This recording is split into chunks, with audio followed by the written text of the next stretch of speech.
How to detox or chelate heavy metals. I've been foreshadowing this episode for a long time, and finally here we are. This is going to be a very practical episode. Really, I should have put this episode behind a paywall because of how much research has gone into the content here and how life-transforming it can be for you. But precisely because I have a soft spot for helping people, I decided to put it out there for free. This is 5 years of my research and trial and error, figuring this stuff out, figuring out my own health problems and how it's related to heavy metal toxicity and other factors, and just trying a lot of different stuff and then figuring out and perfecting some of these techniques. Now, of course, it wasn't just me. I was also using other experts, and I've done a lot of research by studying the work of other people who I'll be crediting later on in this episode. But anyways, let's get started. So I've personally done over 30 rounds of heavy metal chelation using supplements like Dmsa and alpha lipoic acid, otherwise known as ALA. I'll be referring to it. And there are other supplements that I'll be talking about here. So I'm going to be giving you an entire protocol, a step-by-step protocol that I've perfected for how to do this chelation and how to do it safely. But before we get into that, and I'll also be showing you the supplements that I use, I'll be telling you which brands I use, and I'll be even doing some demos about how I organize all my pills and the schedule that I take them on. So this is very technical stuff here. So if you're looking for how to do heavy metal chelation, you've come to the perfect spot. This will explain everything for you. All right, but before we get into that, why detox heavy metals at all? What's the point? Well, the reason I got into it is because I've been dealing with various kinds of health problems for the last, I would say, 15 years of my life. They really began even before I started actualize.org. Sometimes people think that, oh, well, Leo started doing psychedelics and that's why he's having these health problems. Like, no, I've had thyroid problems and autoimmune problems long predating any use of psychedelics. So it's not about psychedelics. Basically, I have a hypothyroid condition, Hashimoto's it's called, and a slew of other related autoimmune conditions that have left me with fatigue problems. I had serious sleeping problems where I was tired all the time. I would sleep for 8 or 10 hours and I was still tired at the end of that. I started experiencing cognitive performance problems, which was the biggest and scariest problem that I experienced because my work, my life's work is wrapped up with actualize.org and doing spirituality and talking about self-development, right, and contemplating a lot. The work that I do here involves a lot of contemplation, philosophy and all this sorts of stuff. And what I noticed is that my cognitive performance gradually decreased more and more and more after I came out of high school and university. And it wasn't too bad when I started actualize.org, but maybe 4 or 5 years into doing actualize.org, my cognitive performance decreased to such a bad level that I was not even able to sit and contemplate for 2 hours straight on some topic. It got to the point where I was worried that I wouldn't even be able to continue doing my work. So I was basically forced with that situation to look for various kinds of solutions. And I've troubleshooted many different solutions. And so this heavy metal detox was just one of the things that I stumbled upon. I did other things as well that I'll talk about maybe at some other point. But this is one factor. Now, as a caveat, I'm not telling you that heavy metal chelation will solve all your problems. I'm just saying it's one potential factor. And for me, really, to be honest, it saved my life. It saved my career because after I did X number of rounds of this chelation, a couple of things happened for me. My sleep problem disappeared. So I had real difficulty waking up early. Like, for example, if I had to wake up on only 6 hours of sleep, I would have these bad headaches and I would just feel terrible and I wasn't able to function. Now I can function on 4 hours of sleep. Not that I would normally do that, but in an emergency situation, if I need to only get 4 hours of sleep and then for some reason get up and do something, I can do that. Whereas before, that was impossible for me to do before the chelation. So that was a huge shift that happened. I got more energy, less fatigue. I experienced less dark circles under the eyes. I've had that problem. Not to say that all this is fixed for me, but I've seen improvements. I've seen a huge lift in my brain fog and my mental clarity. I feel like my cognitive performance is back to where it was when I began Actualize.org. Maybe it's not as good as it was when I was like in high school or university, but that just might be, age related as well. Because of course, as you age, your cognitive performance will slow down. And I also haven't finished all of my heavy metal chelation yet. It takes a while to do it, even though I've done over 30 rounds of it. Another problem that I had that I almost forgot about now because it's been completely resolved is I started getting this nerve, this kind of tingling nerve sensation in my hand. It was only, I forget if it was the right hand or the left hand, one of the hands. It almost felt like there was some sort of nerve damage going from about this point in the wrist through to the pinky. And it was like on this side. And I also had it on my foot, so analogously on the same side where my ankle is down to my foot, also on the pinky. And I went to various doctors telling them about like, why is this happening? It just sort of came out of the blue. I started getting this kind of like it wasn't painful, just like this very irritating, annoying, constant, chronic, I don't know, like a tingling sensation. And it got very uncomfortable to the point where it was difficult to sit and meditate because this was very distracting and annoying. And then the more you focus on it, the worse it gets. And so I had this, I went to various doctors, told them about it, and they were clueless. They didn't know what to do about it. They basically gave me no solutions. But after I did about 10 or 15 rounds of this chelation, that problem completely resolved itself and went away. And I've never experienced any recurrence of it for about 5 years now. And to the point where I even almost forgot to tell you about it. So yeah, this can be very powerful stuff. I mean, I don't know where I would be, honestly. I might even be dead because of how bad. Also, what happened was that when I was having this severe brain fog, it also came with a depression.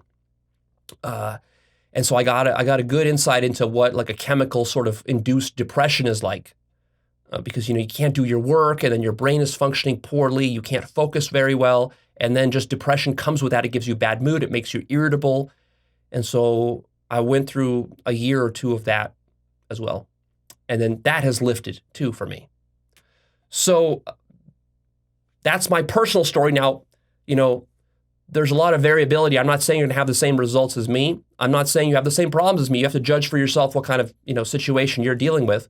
But as a general list, because I've researched this very well, and there's a lot of people, there's a sort of a underground heavy metal detox community on Facebook and elsewhere. People are doing this stuff, and they're fixing many of their health problems that traditional doctors and Western medicine does not know how to diagnose or how to properly treat.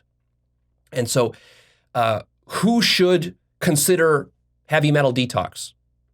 People who have chronic fatigue problems, sleep problems, insomnia problems, problems if you're sleeping for 8 or 10 hours, then you're still tired and you're not able to function, you don't feel refreshed. People like that. People with autoimmune conditions, if you have brain fog, if you have ADD, autism, headaches, hair falling out, fibromyalgia, cold hands and feet, gut problems, depression, anxiety, low sex drive, anger, irritability, skin problems, dark circles under eyes, even people with cancer and other such conditions. Now, again, be careful here, because I am not telling you that heavy metal detox is the cure to all of these problems. Many of these problems have multiple factors and multiple potential causes. And so if you have one of these problems, I empathize, because they can be very stubborn. And what you have to do is you have to troubleshoot, and you have to eliminate all the possible causes and try various sorts of solutions until you find something that hopefully works. Of course, there's no guarantee that anything will fix your problem, but it doesn't feel very good to be a victim about it. You might as well try stuff and see what works, and you might get lucky. And so, I'm not promising you that this process will cure your cancer, but maybe it'll help. So again, I'm not a doctor. This is not, strictly speaking, medical advice. You have to consult your own doctors and think critically for yourself about what of the things that I'm saying is going to apply to your particular health condition and your situation, factoring in your genetic history and your diet and all the other factors, right? So don't approach this lightly. This is your health. This is important stuff. On the other hand, precisely because it is your health and it is so important, and it is the foundation of all personal development work and all spiritual work, if you don't get this stuff handled, then you're not going to be able to follow along with my other content, which is why I want to release this episode, is because a lot of you guys are just stuck suffering from depression or ADD or some, brain fog or sleep disorder or whatever, or fatigue, and then you're not able to really go and self-actualize because the foundation of self-actualization is just basic, fundamental good health. So where does heavy metal toxicity come from? There's actually so many sources. You'll be shocked once you start to study the sources at how common it can be, and then it's no wonder that you're potentially toxic. So the problem with heavy metal toxicity is that heavy metals, which is really what we're talking about here, is lead, mercury, and arsenic. These are the top heavy metals, although there's, of course, potentially other ones as well that you can test for. I'll be showing you how to test for them in a minute here. But these are the big three: mercury, lead, and arsenic. And our environment over the last 100 years has been crazy polluted from heavy industry and mining and other, manufacturing and electronics and, bad recycling practices and oil and gas industry, all these sorts of, plastic manufacturing, gold mining. Like, there's a lot of these industries which have polluted, because we have very bad regulations, have polluted the rivers, the oceans, the lakes, the fish, the animals, the farms. Because where do they get the water for all the vegetables and fruits that are grown? They get the cheapest water from the cheapest sources, which is contaminated by industrial pollution. And then you eat that stuff and it gets absorbed into the soil, it gets absorbed into the plants, and it stays in the ecosystem for hundreds of years. So it's serious stuff. So here are the biggest sources of heavy metal toxicity. First of all, dentistry. If you have metal amalgam fillings, those silver fillings, which are part mercury and part other metal, you need to get those removed as soon as possible. And that's a whole process. I'm not going to go into explaining how to do that, but you need to get that removed because that mercury, the vapors from that mercury is leaching into your gums and into your mouth and your lungs, and it's slowly toxifying you. And that's the thing with heavy metal toxicity, is that it happens very slowly. It's not necessarily that I'm telling you that some incident happened in your life where you got a giant dose of mercury. No, it's just that, as you're getting past your 20s into your 30s, 40s, and 50s and so forth, every little bit of food you eat, every drink of water you take that is contaminated with a little trace amount of mercury or lead or arsenic, it all adds up. Think about it. If you're not detoxing it, which most people aren't, over 10, 20, 30 years, that's going to all add up. And the worst thing about it is that it feels like you're slowly being boiled alive, like, that proverbial frog being slowly boiled alive, because it's so subtle. It happens, over years, so gradually that you don't even notice its effects on you. You just slightly become a little bit more depressed every year, a little bit more depressed, a little bit more irritable, a little bit more fuzzy in your thinking. Your cognition declines, your memory worsens, you get a little bit more anxious, your sex drive and performance decreases, you start to have a little bit of skin problems, you get a little bit of more dark circles under your eyes, you start getting acne, you start getting gut problems, and all this slowly adds up, and it's so subtle. And then you go to a doctor and you ask them, what's wrong with me? And they can't give you a straight answer. And there's no obvious cure or solution. There's no pill you can take if you're if your brain and your organs are filled with heavy metals, there's no pill you can take that will solve that for you, because it's not a problem of adding something new to your body. It's not a matter of eating more green vegetables. I mean, that's good, but that's not going to remove the heavy metals from your brain. You got to remove what's causing the problem in this case. See? And because our culture doesn't talk about this stuff, you don't see this advertised on TV, heavy metal toxicity, nobody talks about it really. So you don't even know that this could potentially be the root source of many of your health problems. So dentistry, food, seafood, organ meats, the water that you drink, the pipes that your water runs through. There's a lot of lead piping still, for example, in the US. There's an initiative right now in the Biden administration to actually remove a lot of old lead pipes. There's especially a lot of lead piping on the eastern half of the United States. On the west, there's less lead piping. But, you got to check to make sure your water is not coming from lead pipes. Paint used to contain lead in it. Fluorescent lights, if you've ever broken a fluorescent tube light and you've breathed in those fumes, it contains mercury. It's very, very toxic.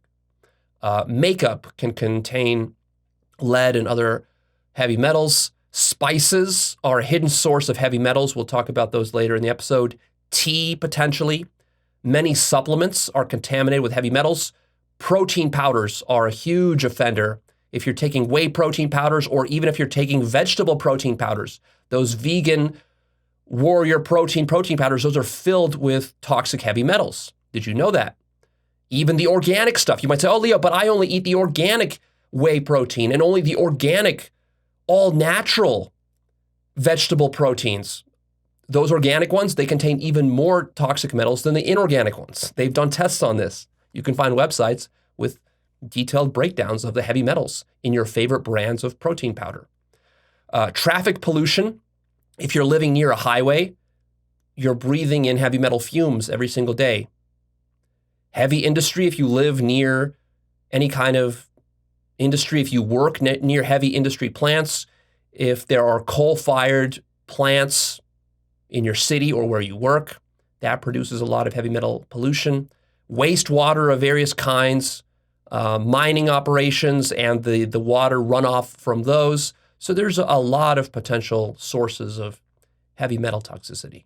But the biggest ones you should be worried about is dentistry, food, seafood, and the water that you drink. These are huge. And then any kind of supplements or protein powders you consume, I mean, that's part of what I would call food. Anything you take on a chronic daily basis, you want to make sure that it's very clean. And just because it says organic on the box or on the bottle, that does not guarantee that it doesn't have heavy metal contamination in it, because that's not really checked for when they talk about organic versus inorganic. Okay, so now you might say, but Leo, isn't this heavy metal chelation sort of like some sort of new age thing? Actually, not at all. There's very good, hard chemistry and science that has been done on the effects of mercury, lead, arsenic, and other heavy metals on human neurology, psychology, mental development and performance, criminality levels, and so forth. This is all very well documented, proven science, which is why there are strict regulations in most countries, especially in Europe and elsewhere. Most developed countries have very strict regulations on mercury, lead, and so forth. But even with those strict regulations, it's usually not enough. Because lead and mercury are neurotoxins. This is very, very well known. I will be citing various studies throughout this episode. I will be reading some quotes to you here in a minute about some of the effects of these neurotoxins on human brain development and so forth. And I think that the full effects, the full health effects of these toxins, these neurotoxins, is not even fully understood yet. We're only just beginning to do the science and to understand how bad these chemicals are. And if you go and look at the description box below this video on YouTube, you're going to find a list of various links to serious, well-documented research studies on the effects of lead and mercury on children and on adults. And also you're going to find, I'm going to list studies about the various supplements that I'll be talking about to detox heavy metals, which have also been proven to work and are very effective for doing that. So there's very solid science behind this. All right, so speaking of which, let's talk about a little bit of some of the quotations here about some of the effects of these neurotoxins on human development. For example, the EPA says, quote, children exposed to methyl mercury while they are in the womb can have impacts to their cognitive thinking, memory, attention, language, fine motor skills, and visual spatial skills, end quote. Another quotation here from the NCBI from a study called Aggregate-level lead exposure, gun violence, homicide, and rape. I'm going to be quoting extensively from this study. This is a study that tried to correlate lead levels in one's blood with criminality, basically, and they found a pretty solid correlation between these two. So this study says, quote, lead absorption early in development has been prospectively associated with reductions in total brain volume and to reductions in gray matter. These differences, by extension, are thought to impair impulse regulation and to reduce general intelligence for exposed individuals across the remainder of the life course, end quote. And further in this study, it says, quote, increased lead exposure was associated with lower overall intelligence in adulthood, as well as lower scores on measures of perceptual reasoning and working memory. Several lines of evidence have found that diminished functioning in the prefrontal cortex is associated with impulsivity as well as antisocial and violent behavior, end quote. And lastly, it says, quote, aggregate blood lead levels were statistically significant predictors of violent crime at the census tract level, end quote.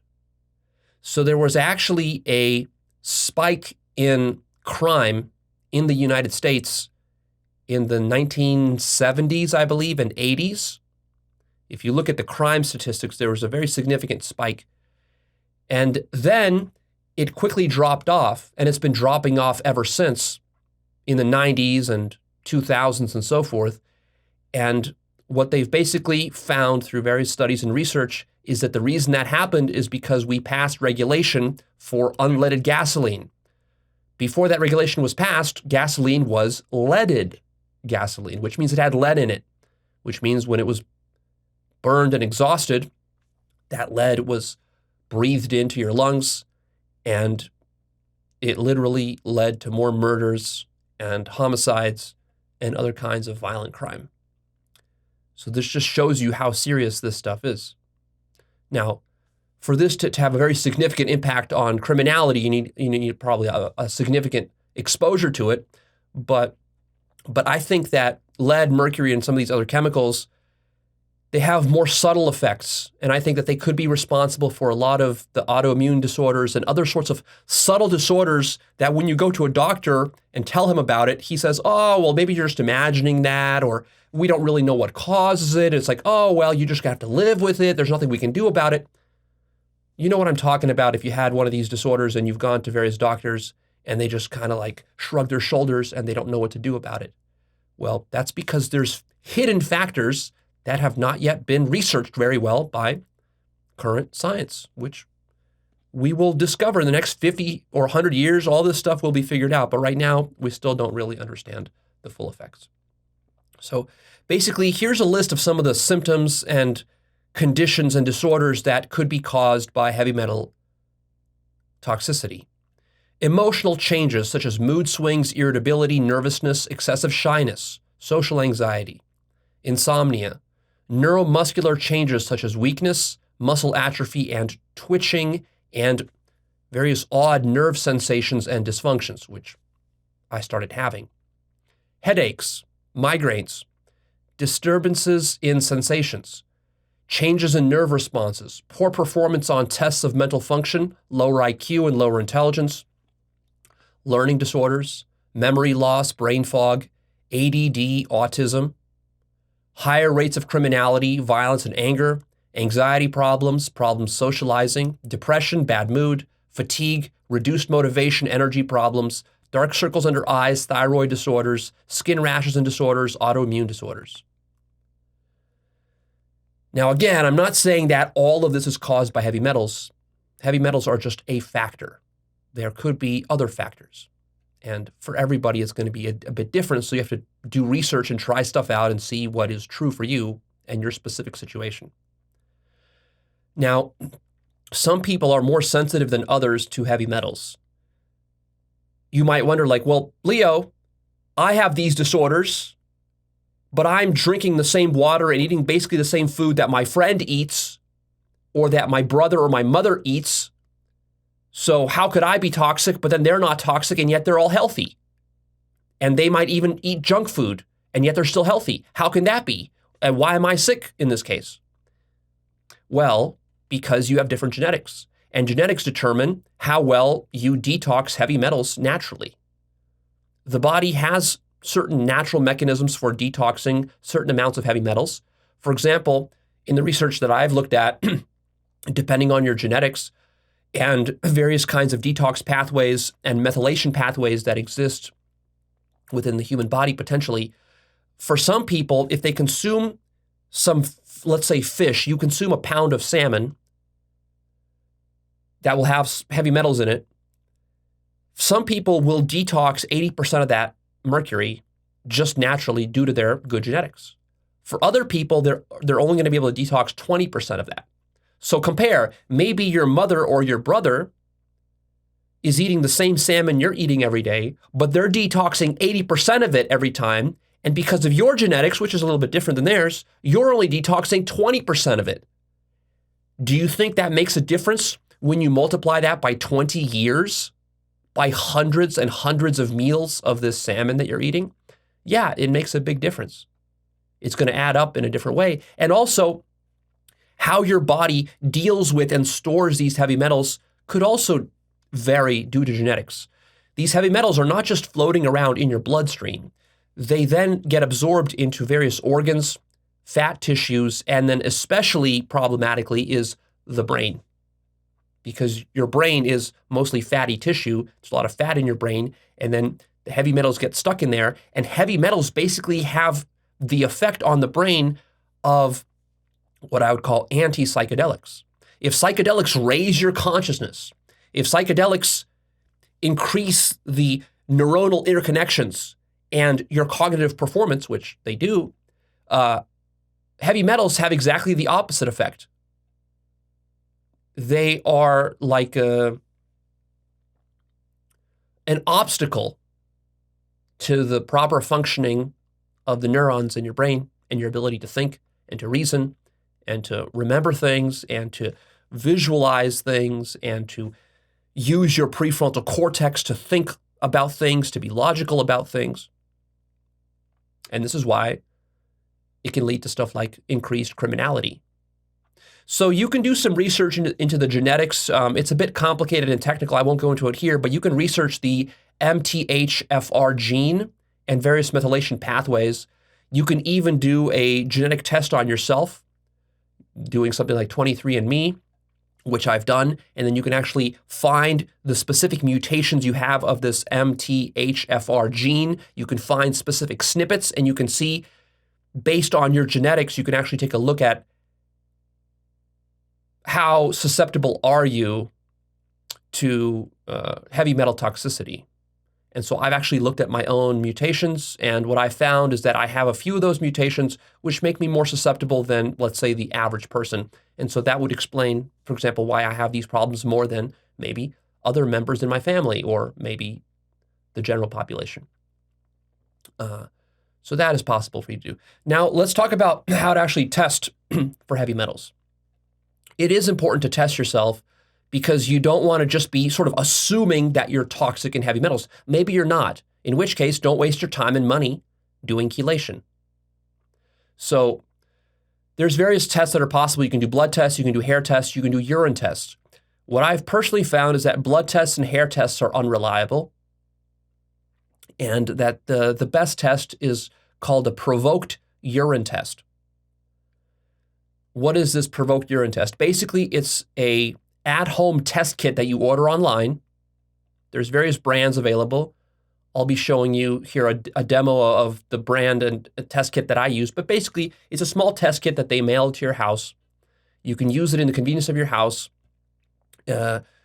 Over a period of 3 hours, basically what you do is you consume a fairly large quantity of a supplement called Dmsa, which is what detoxes the heavy metals. You consume a certain amount of that. That provokes your body to release heavy metals like lead and mercury. And then you drink a lot of water. For the next 3 hours, you collect all your urine into a bottle, and then you mail some of that in this test kit. You collect some of it, and then you mail it back to the lab. They test it, and they give you a report. And I'll be showing you some results from my own report here in a second. And so you do this test kit, and this gives you an idea of how much heavy metal you're excreting by consuming Dmsa. So this shows you whether anything bad is coming out of you. And so this is a pretty reliable test, because if you didn't have heavy metals in your body, then nothing would be getting excreted by the Dmsa. But probably something will be. This test costs about $110 in the US. I don't know about other countries. So here I'm going to show you a demo of what the test kit looks like. Check that out. So here we have the urine collection test kit. This is an at-home test that you can order online, and they will mail it to you. They will mail you the urine collection container. That's what this is. We'll set this aside for now. And then the kit here itself. And I'll just quickly show you how this works. There's a cup that you use to pee in. There's the actual sample that you're going to send back to the lab here. I'll show you how to use that in a second. And then there's some paperwork you have to fill out. And then there's a FedEx prepaid envelope and a stamp that you were going to package all this into, and then you're going to drop it off at your local FedEx location. So let's show you how this works. So basically the way it's going to work is you're going to wake up in the morning, you're going to pee. The first time you're just going to do a normal pee, and then you're going to take your bolus dose of Dmsa. So for this, you're going to need to separately purchase some Dmsa. That's what this is. And then you're going to have to calculate the proper dosage for you, whatever that is. I give you the calculation later on in the video. But for me, it's about 18 of these 100 milligram pills. So in total, it's 1,800. But of course, this is for my body weight. You're going to have to adjust that for your body weight. So you calculate X number of these pills. You take them all at once. You set a timer for 6 hours on your alarm. You set a timer for 6 hours. And that's how long you're going to be collecting your urine. So you're going to make sure you're going to drink a lot of water in the next 6 hours. And every time you have to pee, you're going to pee in this cup. Don't forget. And then you're going to pour the contents of this cup into this container. Every time you pee, you're going to keep pouring it in here, and you store this in the refrigerator. And you keep pouring in for 6 hours. And then once you got 6 hours of urine collected, then you're going to have a lot of urine in here. You're going to shake this whole thing up to mix it all together. And you're going to pour from here into your sample vial. You're going to pour in there. Once this is full, then you're going to close it up. And this is what you're sending back to the lab. So you're going to put it into the box here. You're going to put the paperwork in here into the box. And then you're going to put the box into this FedEx envelope with this shipping label, and you're going to mail all this off via FedEx. And then the lab will send you the test results in about 1 to 2 weeks via email or wherever you ordered your test kit from, maybe some online portal or from your doctor. And that's it. So when you purchase this test kit, it's not going to come with Dmsa.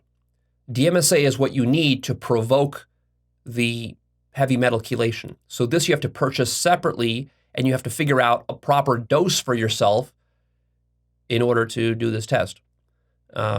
I'll be talking about where to purchase it and how that works and what the dosages are in a minute here.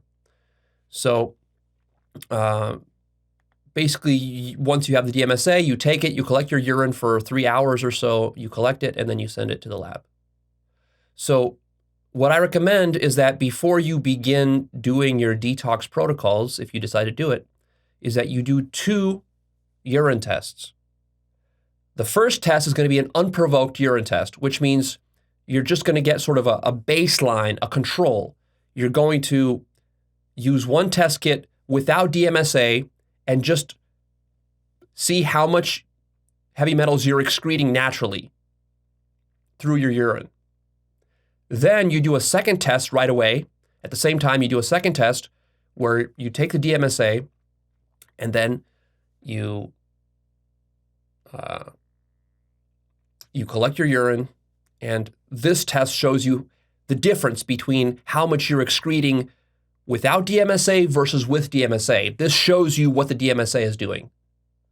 Now, what's the proper dose of DMSA? It should be about 30 milligrams per kilogram of body weight. So, for example, usually if I'm doing a urine test, I will do about 18 pills, and each pill is 100 milligrams, and then my body weight, I don't know it in kilograms, but in pounds, it's about 170 pounds.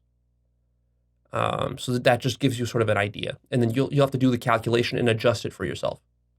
Now, you do have to be careful with these provoked urine tests, because if you're very, very toxic, and for example, you have metal fillings, or you're actively exposed to heavy metal toxins at your workplace or wherever, and then you take a large dose of DMSA, the problem is not that the DMSA is toxic or is going to cause you problems. The problem is that the DMSA, it's a very safe molecule, but it's going to cause your body to release all of the heavy metals that you've been storing up for years.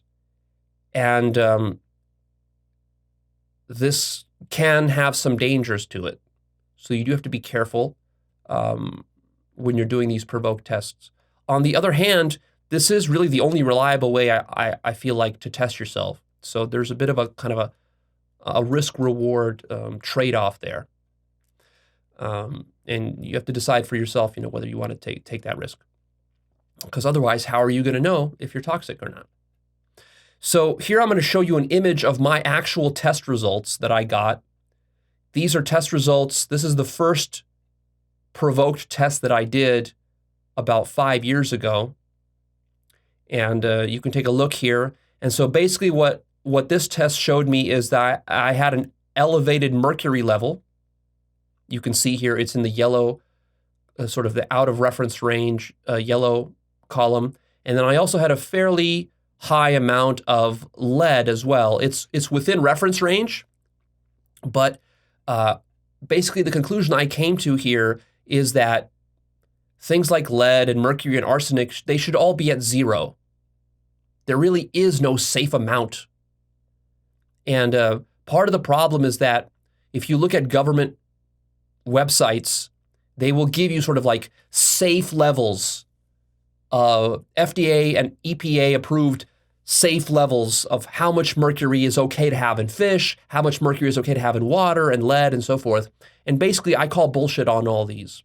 First of all, because the FDA and the EPA, they're filled with a lot of groupthink, and basically their responsibility is to avoid like the most severe cases of toxicity. They're not looking out for very subtle cognitive performance problems that can come about from, consuming heavy metals for years and for decades. And honestly, they're also lobbied very heavily by these industries, which are big polluters. They're lobbied by oil and gas industries. They're lobbied by pharmaceutical industries. They're lobbied by farming industries and so forth. And, if the EPA and the FDA were truly concerned about, optimizing your cognitive performance and your level of consciousness and so forth, then they would have much, much stricter levels. And on top of that, not only are the levels not strict enough, furthermore, they're not enforced nearly enough. So a lot of products out there in the market that you are consuming, supplement bottles and protein powders and vegetables you're eating and meat you're eating and whatever else, water you're drinking, they actually have way higher levels beyond what the FDA and the EPA recommends, but you don't even know about it because who's really checking this stuff? The government is not checking this stuff very rigorously. So a disservice is happening there. So you have to be careful. You can't really rely on their safe numbers. Those numbers are not necessarily safe. And maybe they're safe enough not to cause an acute toxicity. Okay, but what we're talking about here is health problems, chronic health problems that add up over years and decades, which are not an acute toxicity. They're a mild grade, low grade toxicity, which still can destroy your life. Now, with this urine test, the problem with the urine test is that it doesn't really show you how much lead or mercury or arsenic you have stored in your organs. All it shows you is how much you're excreting within 3 hours of taking this DMSA. Your body is only going to excrete so much at a time. And so this test, we don't really have any test that will show you how much heavy metal is stored in your brain or in your other organs. And so really what you have to do is you have to do rounds of chelation. I'm going to be talking about how to do a round here in a minute. Rounds of chelation, you do 10, 20 rounds, then you retake the test and you see, are you still excreting as much as you were before? If you still are, that basically tells you that you have a lot stored up, and then you do 10 or 20 more rounds of chelation, then you take another test and you see, are you still excreting as much? Or maybe now you're excreting half as much. That shows you that, okay, so maybe you've decreased, but not entirely eliminated all of the load in your organs. And so you keep doing that and doing that and doing that until eventually your tests come back very, very low. And in this way, you can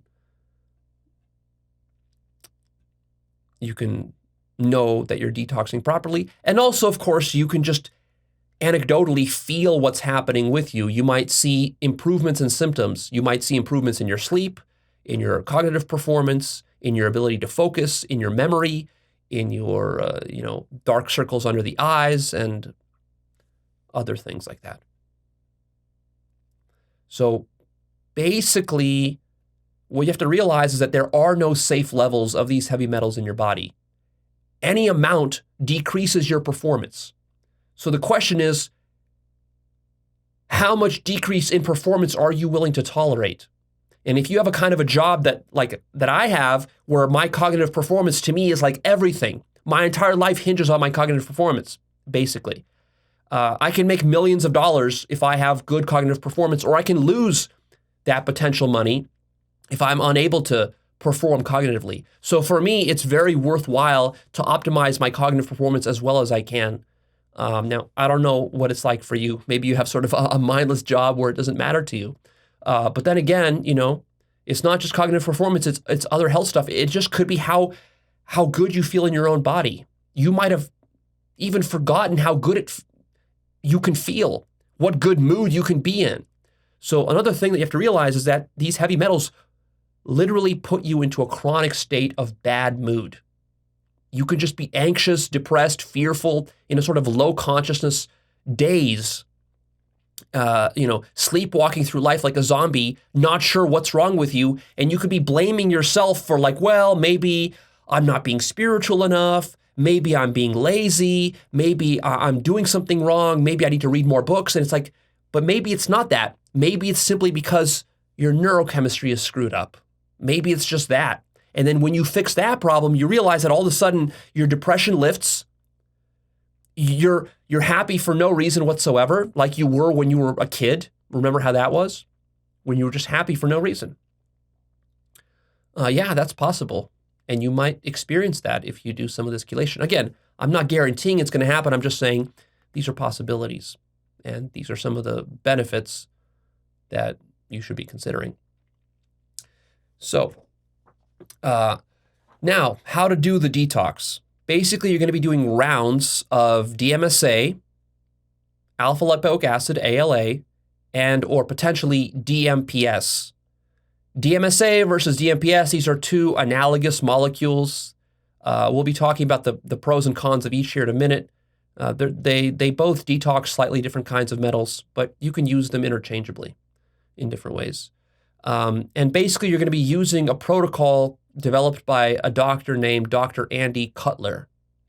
So I'm borrowing heavily from his protocol, and then I'm adjusting a little bit to suit my own experiences.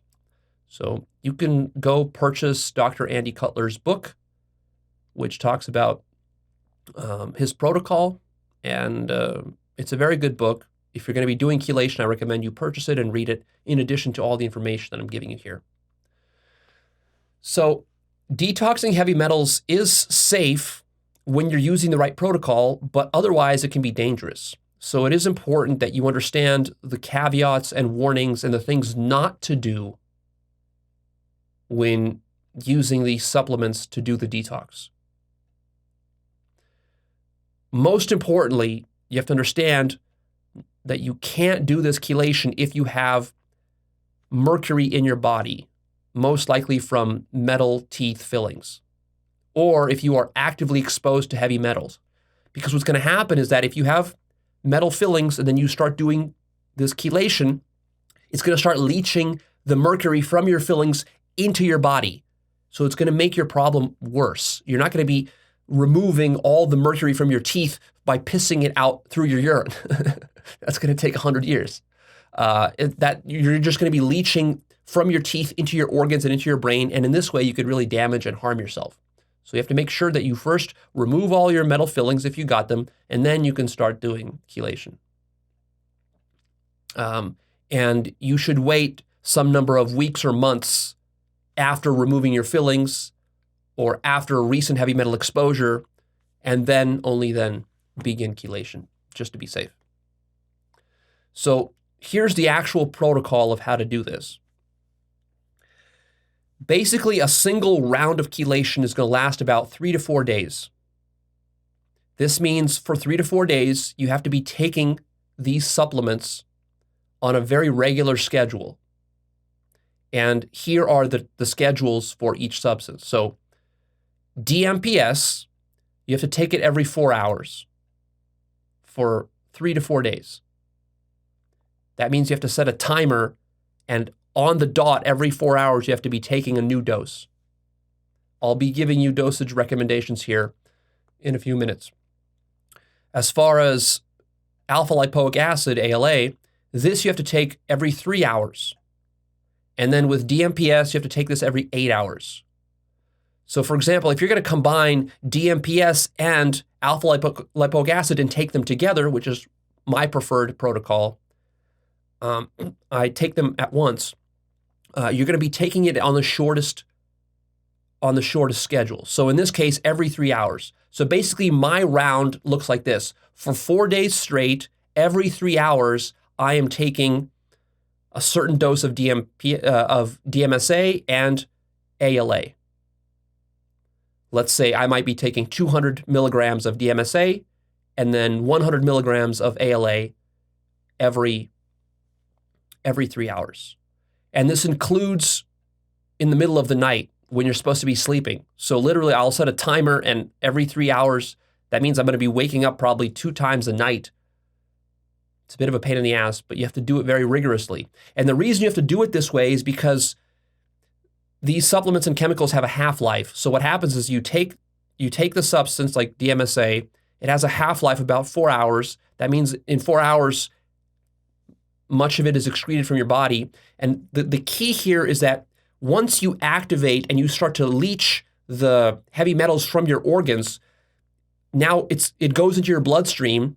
Now it has the potential to go through your liver and your kidneys and to get pissed out and excreted from your body. But once it goes into your bloodstream from your organs, if 4 hours passes and you don't take a second dose, then what's going to happen is that this chemical, it acts like a sponge, like this DMSA. It's like a sponge, basically, which if it comes into contact with any heavy metal in your bloodstream, it's gonna lock onto it, and then those molecules together, that combination of molecule is going to get excreted in your urine But if you don't have sufficient DMSA on a regular basis, what's going to happen is that the mercury is going to collect in your blood, and then through the blood, it's going to circulate and deposit itself into various kinds of organs. So if you're not taking it on a regular basis, every 3 or 4 hours, essentially what's going to happen is that you're going to start redistributing the heavy metals in your body from one place to another place, and you can actually cause yourself more damage by doing that. So it's very important to observe these half-life timeframes. And the minimum length of a round should be 3 days. Although you could go longer, I usually go about 4 days. And the way you want to do it, ideally, is you want to take 3 to 4 days of these pills, and then you want to take another 3 or 4 days off to let your body recover, because this can be stressful on your body. There can be various kinds of side effects as this is happening. Give your body time to rest. If you want, give yourself a whole week to rest, and then begin a second round. So what constitutes a single round is that 3 to 4 day period of taking the pills plus 4 to 7 days of rest and recovery. That is one round, and then you can keep doing more and more rounds. And how many rounds should you do in total? Well, that depends on how toxic you are. If you're pretty toxic, this whole process will take you several years to complete. I recommend doing at least 10, 20 rounds. Personally, I want to get to like 50 or 60 rounds because I'm really serious about optimizing my health. And so I still have yet to complete that. I'm maybe halfway done. And I've been doing this for about 5 years. Of course, on and off, I haven't been doing it five years straight. I've taken many breaks in between. So in order for this process to work, in order for you to do it very consistently, that's the key, is you must pre-sort all your pills and doses. You can't be fumbling around with bottles in the middle of the night. It's not going to work. So you have to pre-sort everything. I'm going to show you a demo of how I do that in a second. I use these sort of pill containers. I use 4 containers for the 4 days that I'm doing this. Everything is pre-sorted, and then it becomes very easy to just set a timer and then to take, from each pill box, the amount of pills that I need very easily at the right time. You must also use timers. So I use digital timers with alarms that I set around the house to make sure that I don't forget to take these doses. It's important that you don't skip any doses throughout this 3 to 4 day period. And yes, even during the night, you must take them, which is a little bit of a pain in the ass. In addition to taking the main supplements of DMSA and alpha-lipoic acid, I also add additional support supplements, which I'll be showing you in the demo here in a minute. So I take vitamin C, that's buffered, 500 milligrams, and I sprinkle those out throughout the day. I take vitamin E, 250 milligrams, and I also sprinkle those out throughout the day. I take zinc picolinate, 50 milligrams, sprinkled throughout the day, and magnesium citrate, 210 milligrams, also interspersed through my pill box throughout the day. Now, here's stuff that you should not take when you're doing this chelation. You should not take chlorella, spirulina, or cilantro.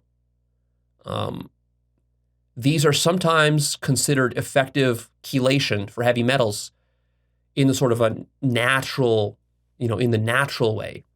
And this is problematic. We don't really have a good idea of how chlorella or spirulina or cilantro work. Maybe they do detox stuff, but maybe they don't. Really, if you're going to be doing the DMSA and ALA combination, you don't need to add this other stuff to it. It could screw it up. Other things you shouldn't take, other supplements, is NAC, NAC, glutathione, and IV treatments. Sometimes you can get IV infusions of glutathione.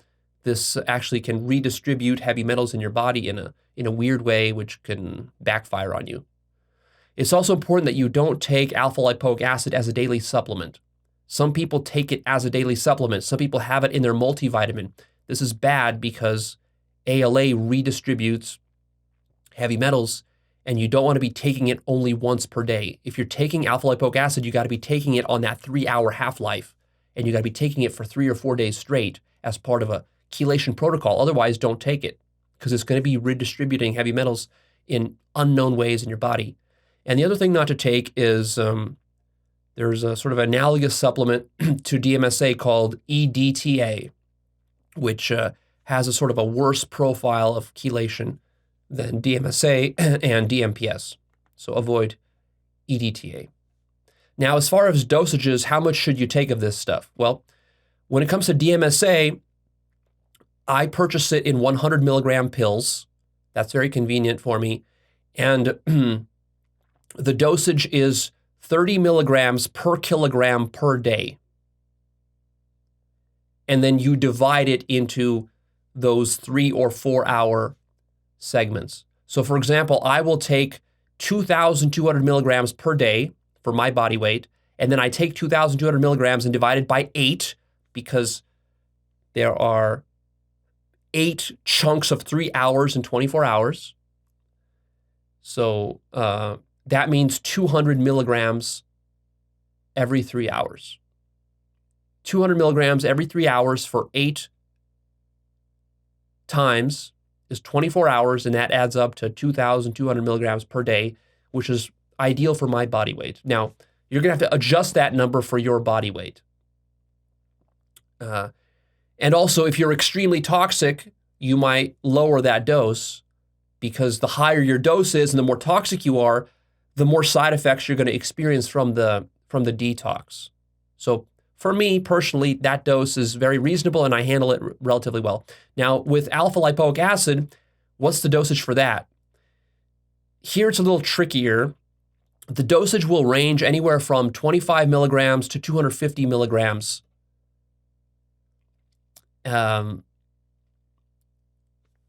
per 3 hour period. So every 3 hours you would basically take, let's say, if you want to start very low, you start at 25 milligrams.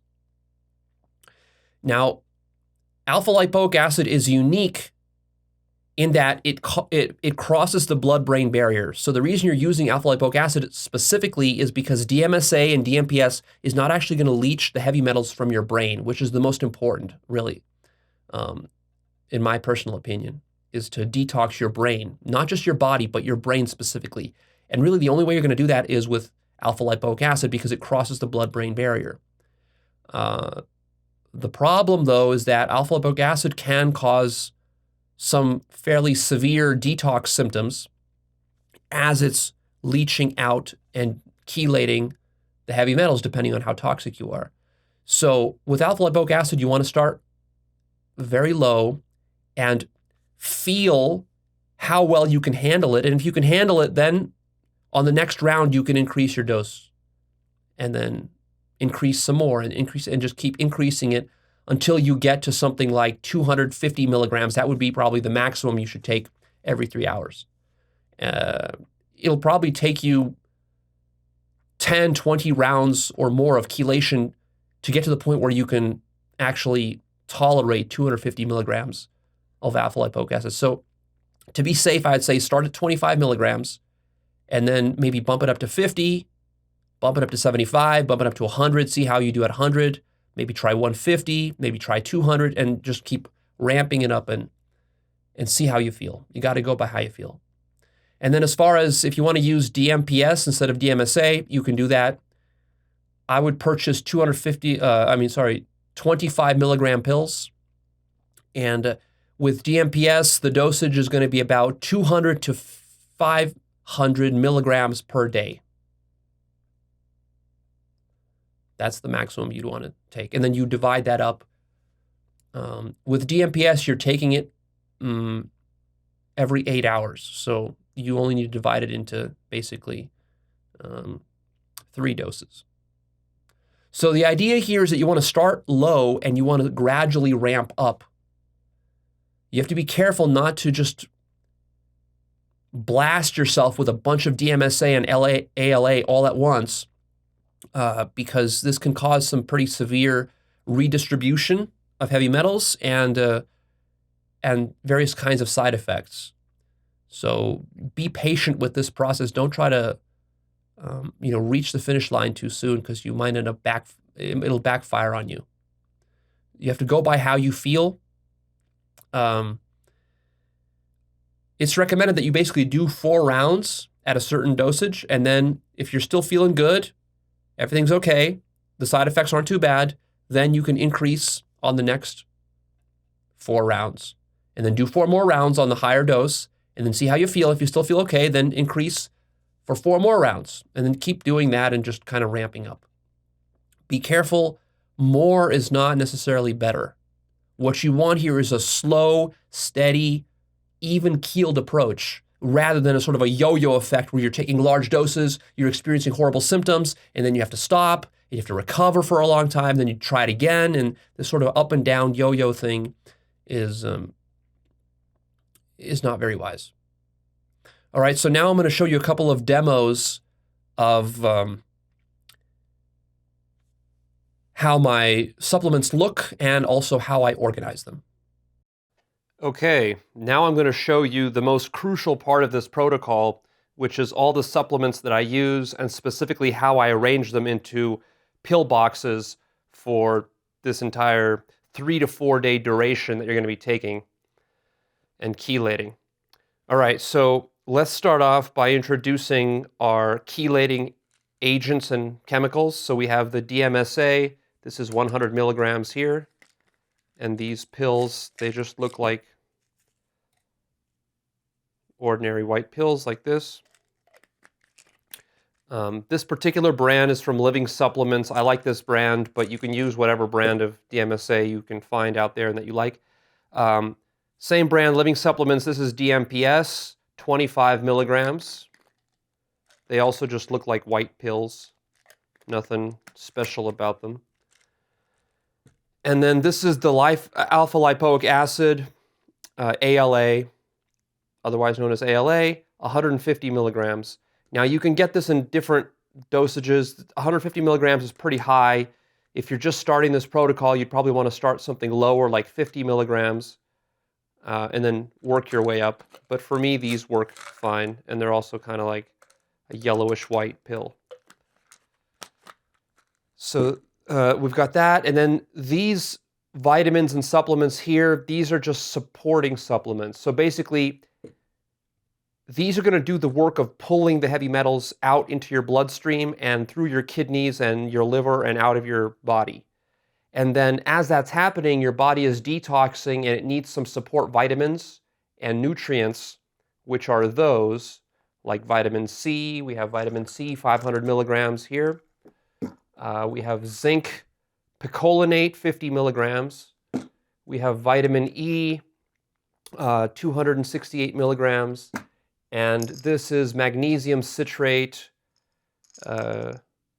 about 210 milligrams per pill on this one.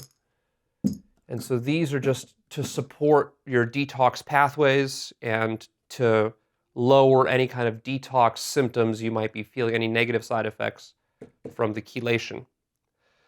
And now here's how I organize everything. And it's crucial that you do this because if you don't, every 3 hours remembering to open all of these and to take them in the right combination, it's going to be way too much work and you're going to forget and it's just not going to fly. So what you do is you buy 4 of these sort of week-long pill boxes you can find at your local pharmacy or on Amazon or ordered online. I think I bought these at like Walgreens or CVS. And then I put a label on each one. So see, here it says this is number 1. This one says number 2, and so on. And then so what I do is I fill them all up at once, like this. I won't do all of them because it'll take too much time. I'll just do 1 day's worth so you can see. But normally I would fill all 4 of them up at once. So what I would start with is, let's say this is my sort of standard protocol, so I'm going to use Dmsa. And I tell you how to calculate your proper dose. Basically, your dose is going to be roughly 100 milligrams to 200 milligrams every 3 hours with the Dmsa. So for me, I do 200 milligrams. So I'll put 2 pills. So each of these containers basically counts as 3 hours. and you're going to have 8 of them per day. So like this.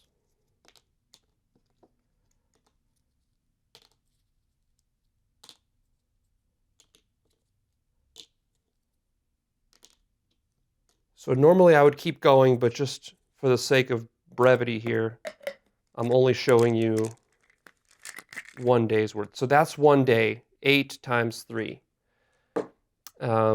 Then I would take my alpha lipoic acid, and I would do 1 of these per 3-hour period. So like this.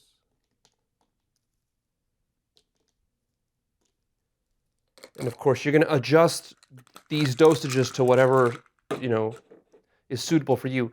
Now, the DMPS I'm not going to take because usually I'll either take DMPS or DMSA, but not both of them at the same time. So that's for some other, another time. So we got that. And then I will take the vitamin C, and I will add 1 per 3-hour period. So quite a bit of vitamin C. This just helps with the detox symptoms and kind of gives you the antioxidants and nutrients that you need while you're detoxing. And then as far as vitamin E and the other ones go, with this what I do is I put it into every 4th one. So 1, 2, 3, 4, because I don't want to, you don't want to take too much of some of these vitamins. You can overtake some of these vitamins, so you want to be careful. And then the zinc, I will also do just once every 4. And then the same for the magnesium. These pills are pretty big, so like that. And that's basically it. Now I would fill all 4 of them up, and so this is going to be equivalent to about 3.5 days worth, which is about what you're shooting for with this protocol. And so all of this constitutes 1 single round of chelation.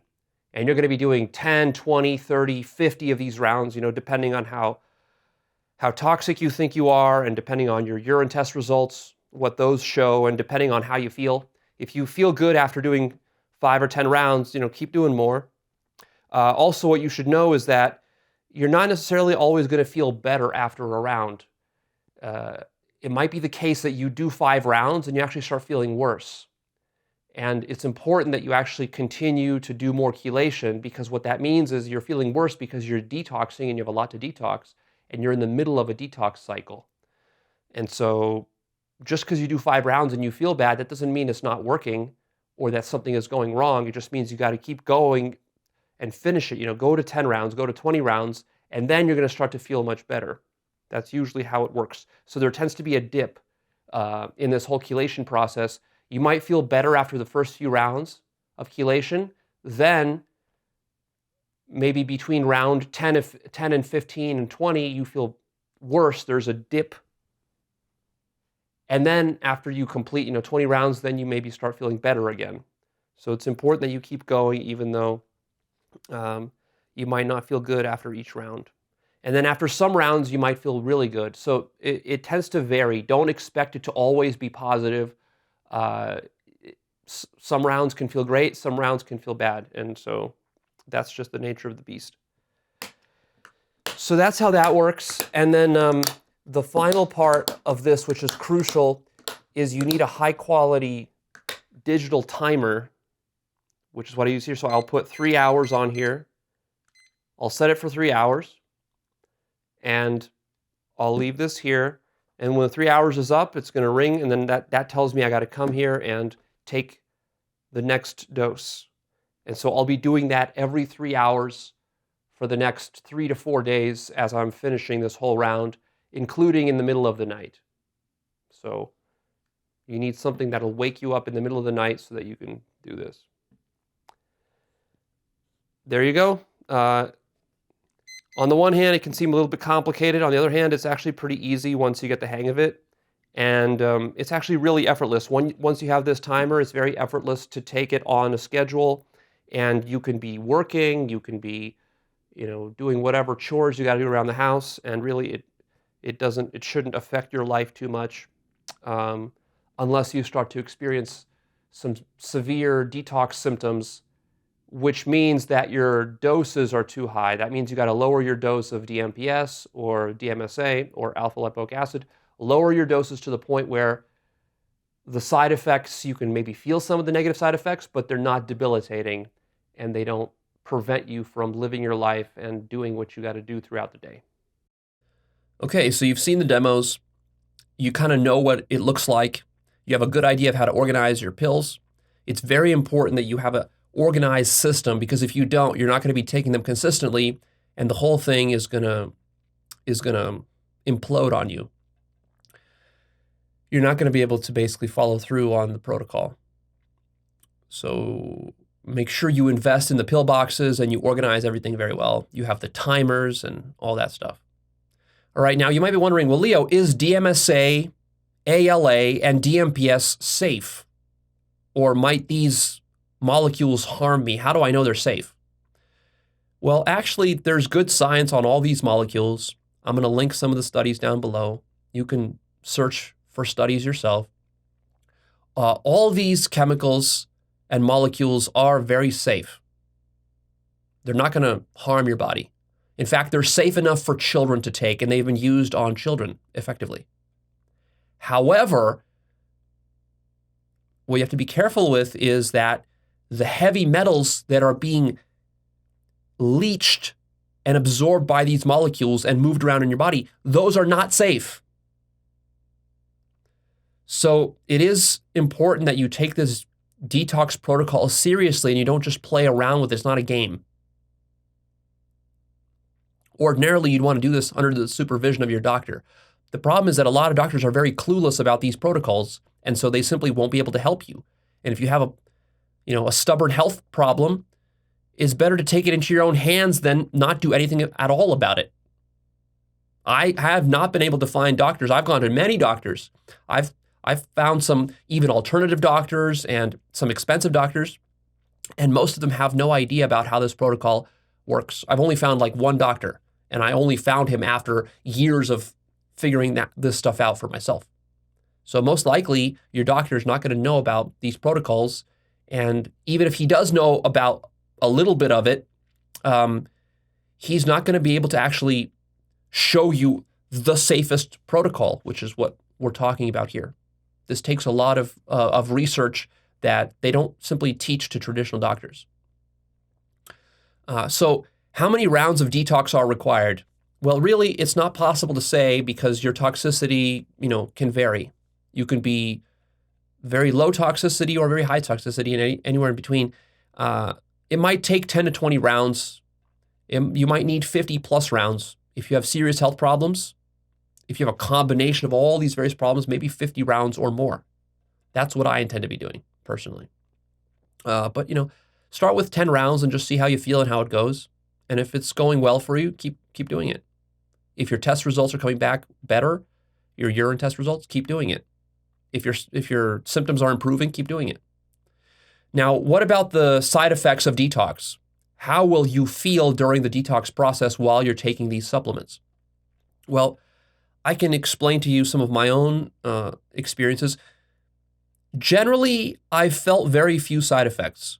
However, sometimes when I've taken a lot of alpha lipoic acid, I have felt some negative side effects, which hindered my performance for those 3 to 4 days that I was taking it. So you can feel fatigue, you can feel depression, you can feel sleepiness, you can feel brain fog, you can feel a bad mood or a temper or sort of anger arising within you.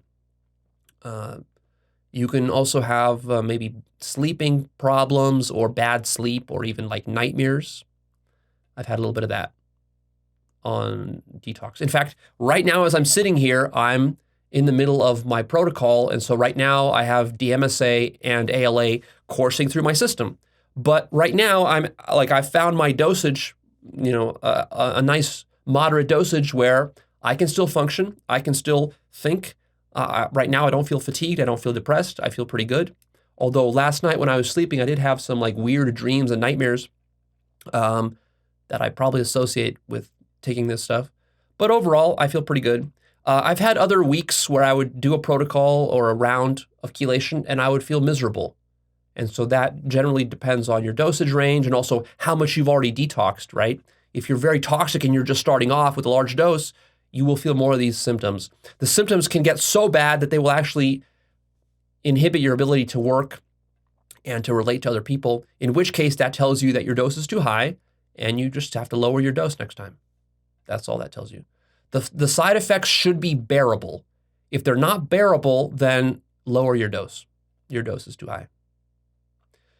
And then after you do 10 to 20 rounds of this chelation, redo that urine test and see where you're at.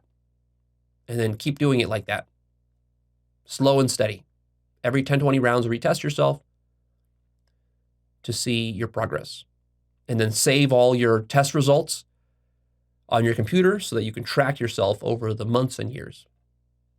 All right, now let's compare the pros and cons of these various chelation chemicals. So Dmsa, what's it good for?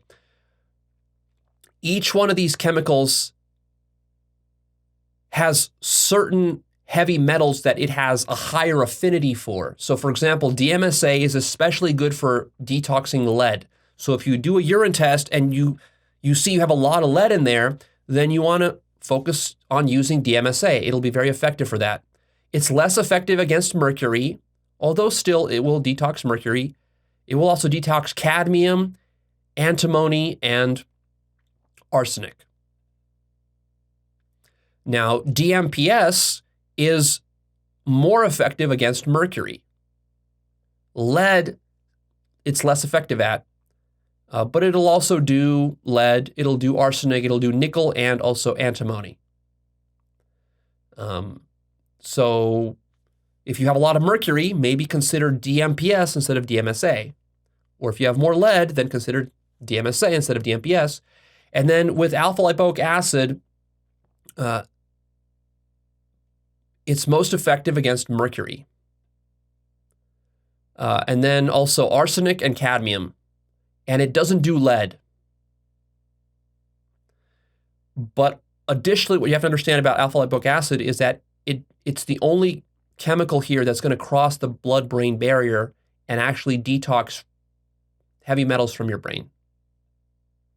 So that's what makes this so good. It'll suck the mercury out of your brain. It'll suck the arsenic and the cadmium. And personally, I think that's one of the most valuable things.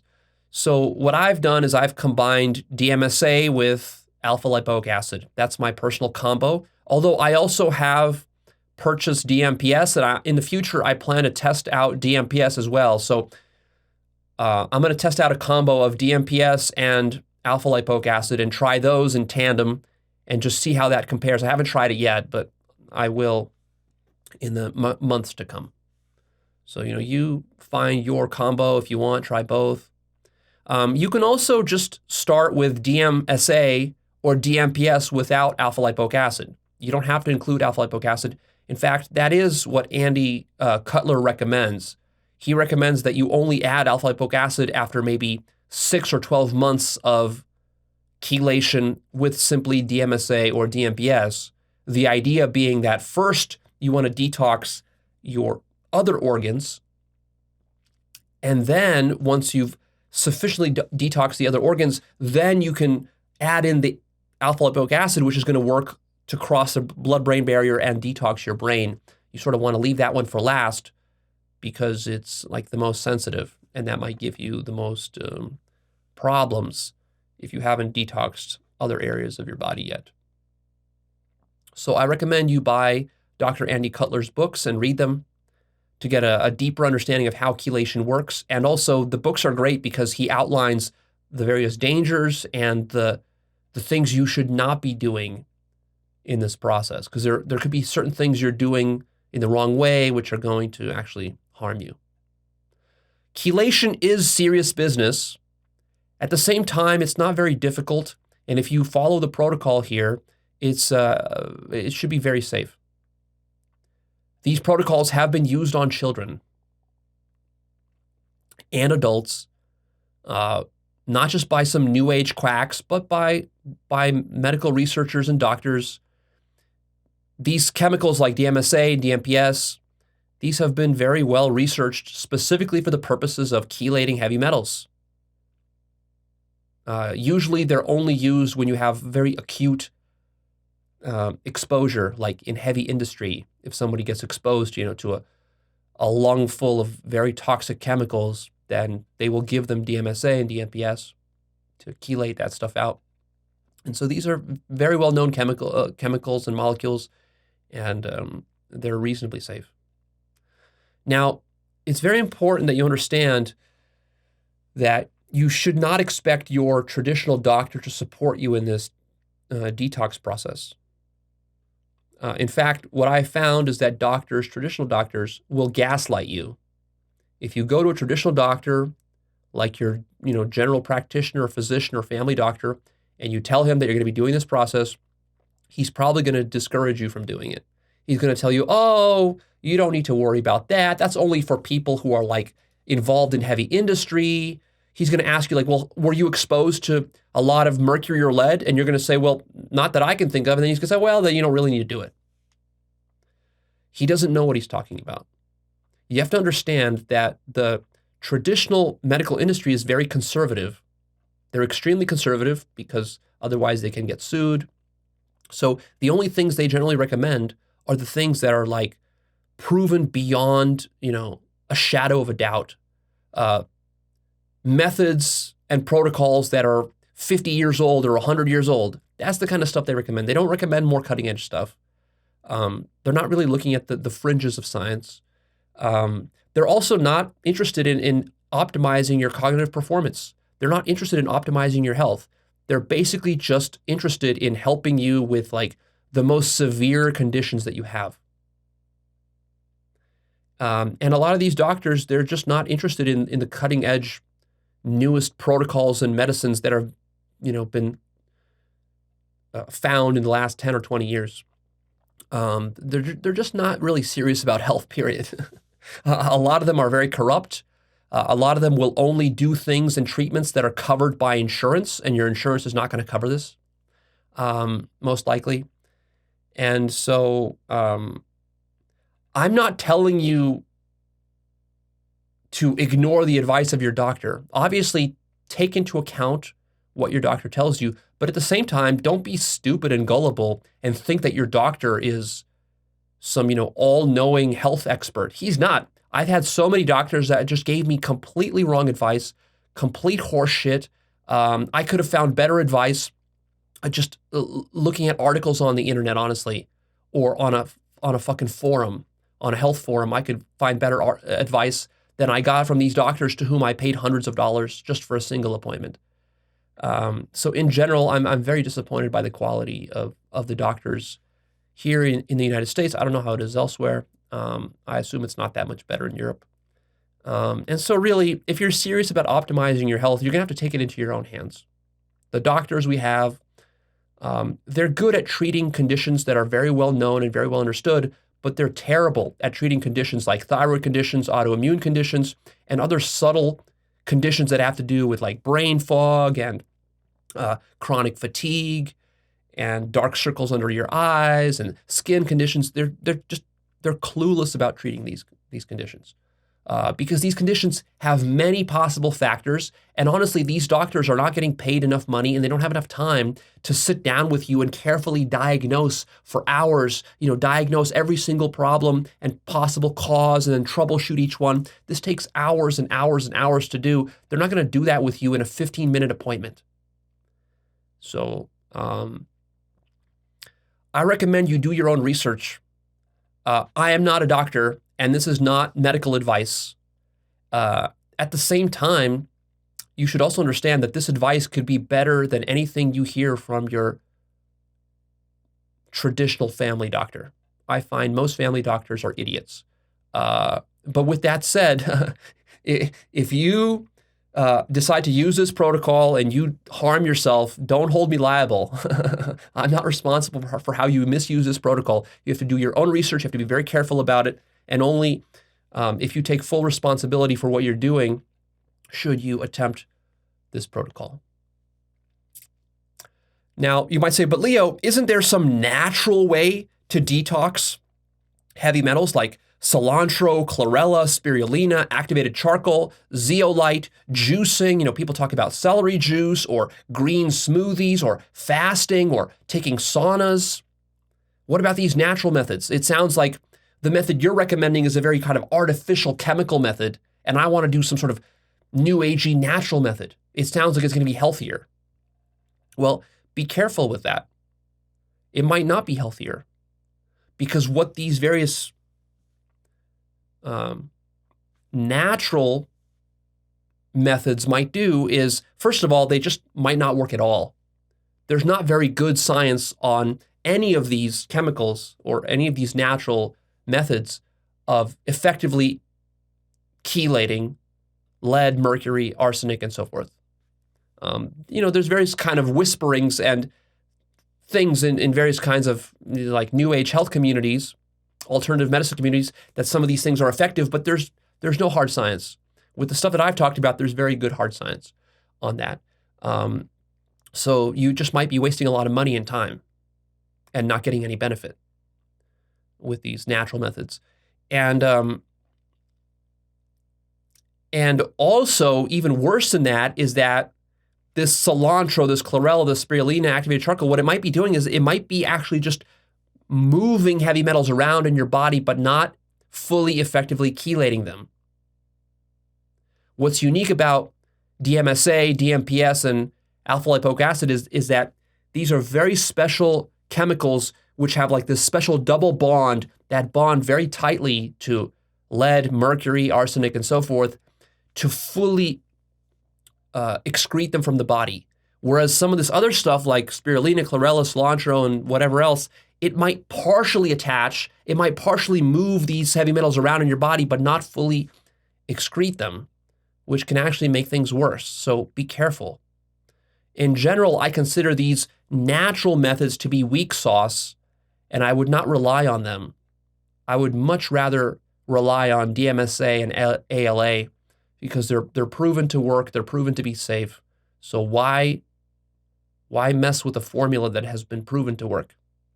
And the other problem is that some of these natural methods, they're not going to cross the blood-brain barrier. Your cilantro, your activated charcoal, your zeolite, your celery juice, it may not cross the blood-brain barrier, and it may not detox your brain in the same way that alpha lipoic acid will. Now, you might be wondering, where is the proof that DMSA works at all, for example? Well, I'm going to post some links down below. You can go to PubMed or go to Google and search for studies. Search specifically for something like, DMSA, mercury and lead, detox, or chelation. Search for these kinds of phrases, or if you want to search for DMPS, you can search that as well. You'll find various kinds of articles on government websites that are well researched and sourced, which explains to you the effectiveness of these chemicals and also their safety. You can find studies on children that they've done this with. Now, is chelation worth doing, you might wonder, because it seems like it's a lot of work, costs some money and so forth, so should you really be doing it? Well, if you're very healthy, then no, it's probably not worth doing. But if you have various kinds of vague and otherwise untreatable health problems, then it's definitely worth looking into. If you have metal fillings or you've been exposed to heavy metals, it's definitely worth doing once you get those metal fillings out. If you have stuff like chronic fatigue, brain fog, cognitive performance problems, problems focusing, ADD, memory problems, sleep problems, depression, anxiety, then I think it's definitely worth trying out and just feeling it for yourself. Ultimately, the proof is in the pudding. Ultimately, the proof is not in the urine tests or in any kind of research studies. The proof is in how it makes you feel. If you do 10 rounds and you feel better about yourself and your conditions improve, then that's the ultimate test. That's the ultimate proof, which means that you have to become your own test subject. You have to become your own guinea pig. Now, will heavy metal detox solve all your health problems? No, because there exist many other factors. For example, there are other toxins that are not covered by this detox protocol. There are pesticides. There are plastics. There are things called PFAS. There are phthalates. There are PCBs. There are dioxins.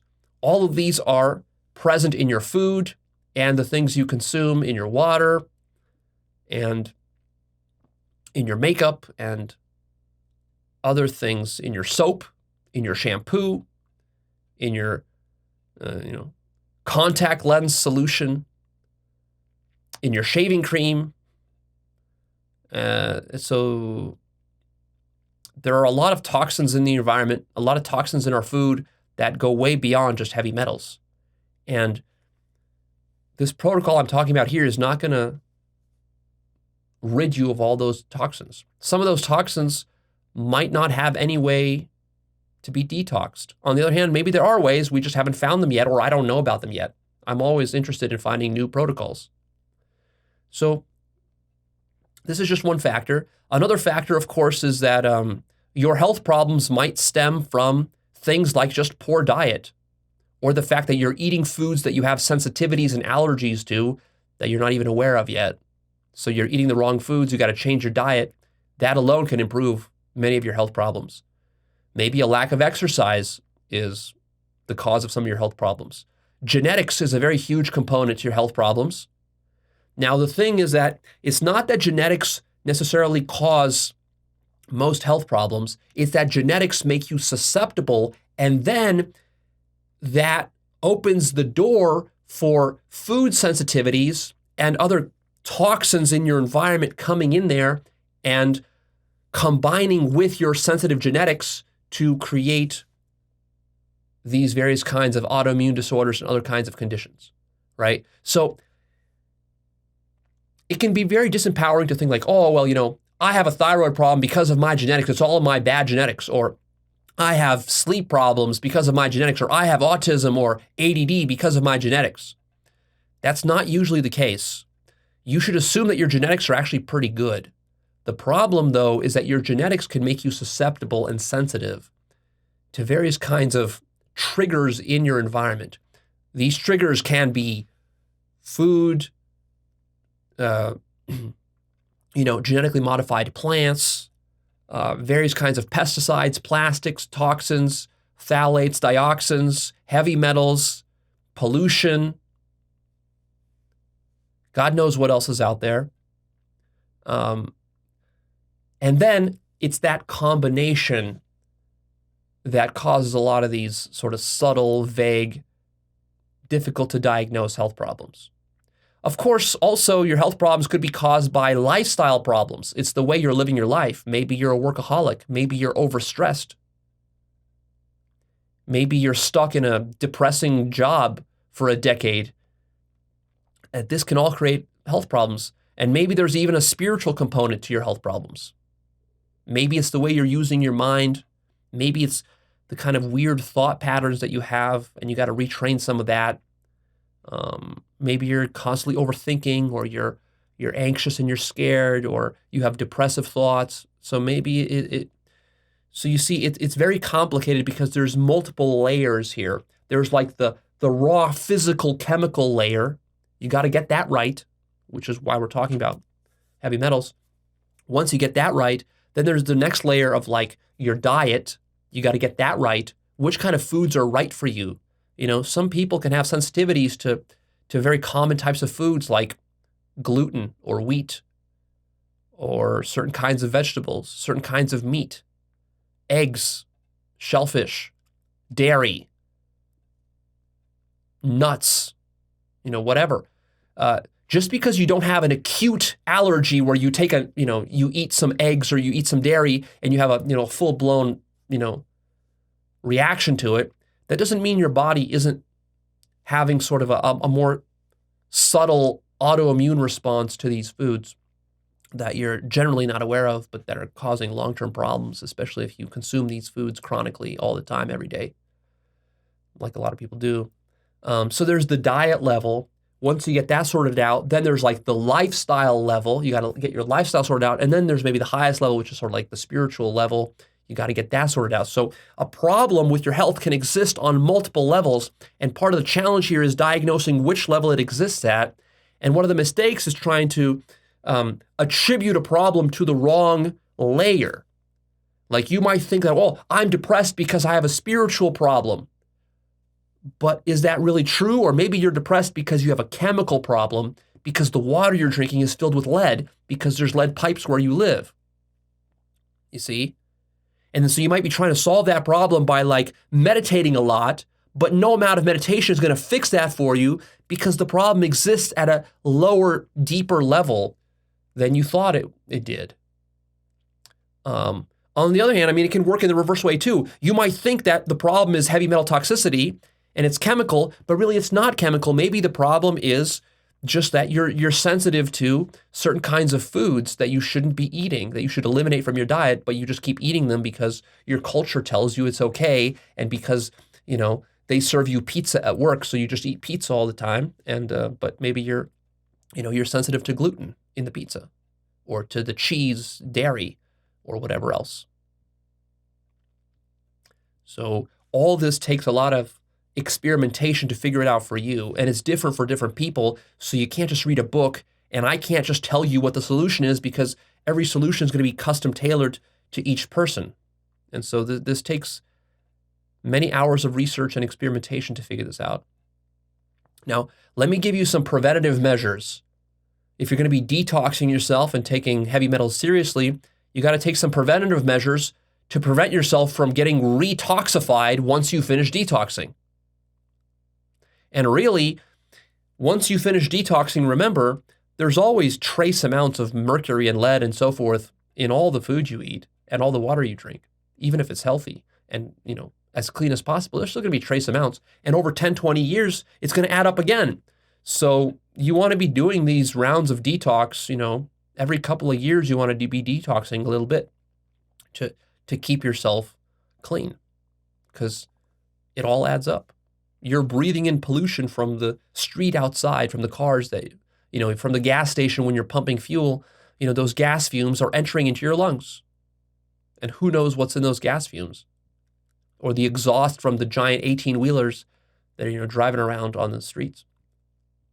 That's all going into your lungs. Imagine 10, 20 years of sniffing those fumes, inhaling those fumes, what that does to you. So here's some preventative measures. Never again drink tap water. Only the purest reverse osmosis water. This is huge.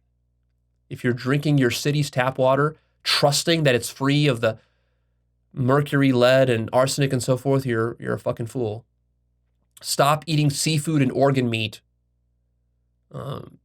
Seafood contains a lot of mercury, and organ meat, God knows what's in that organ meat. If you're eating liver and things like this, even if you're eating organic liver from grass-fed cows or whatever, you have no idea the kind of water that these cows receive. Even if it's organic cows, grass-fed cows, they still probably get, you know, toxic fucking cheap-ass water.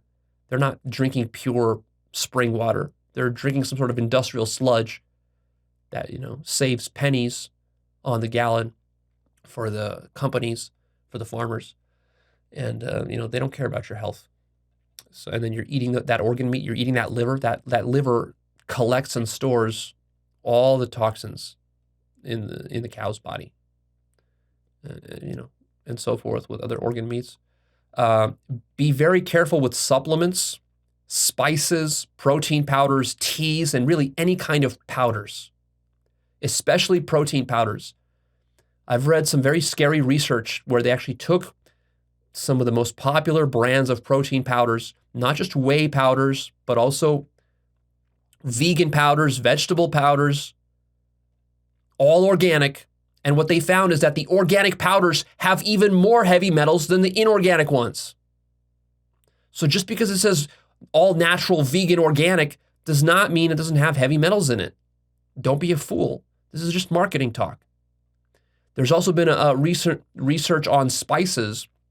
Certain spices are very contaminated with heavy metals. I'll be actually posting on my blog over the next week on my blog, I'll be posting an article about the worst, most toxic spices. Be careful about that. That's a hidden source of heavy metal exposure. Supplements, a lot of supplements have also been found to be contaminated with heavy metals. So don't take supplements that you don't really need. Only take the most essential supplements, and be very careful about the brands. Try to find the most trusted brands. In general, be suspicious of any kind of powders that you're consuming on a daily basis. Those powders, when you powder down a food and you concentrate it like you do with a protein powder, right? With a protein powder, you're basically taking like 5 gallons of milk and you're condensing it all down to like a little cup of whey protein powder. Think about that concentration process, how it distills and concentrates all the heavy metals, because those are not getting evaporated. And the same thing if you're talking about vegetables, you take 10 pounds of kale and spinach and other stuff, and then you grind it all down into a cup of powder. Think of all the pesticides, they all get concentrated in that little cup. And then you consume that every single day in your smoothie. You're basically poisoning yourself every day, thinking that you're being healthy when you actually aren't. Also, be very careful with store-bought bone broths. Bone broths are sort of like a hip, trendy health trend, I guess you could say. These days, they're supposed to be very healthy and so forth. These bone broths, because they also concentrate, you're taking a bunch of meat, boiling it all down, some vegetables, boiling it all down to a single cup, and then all the heavy metals are getting concentrated in there, and then you're drinking that on a daily basis thinking it's healthy for you when you're just poisoning yourself. Baby food has been notoriously found to be filled with heavy metals. And this is especially egregious and bad because for babies with developing brains, this is much, much worse than for adults. And by the way, if you have children, you should be taking this episode extra seriously if you care about the health and cognitive performance of your children.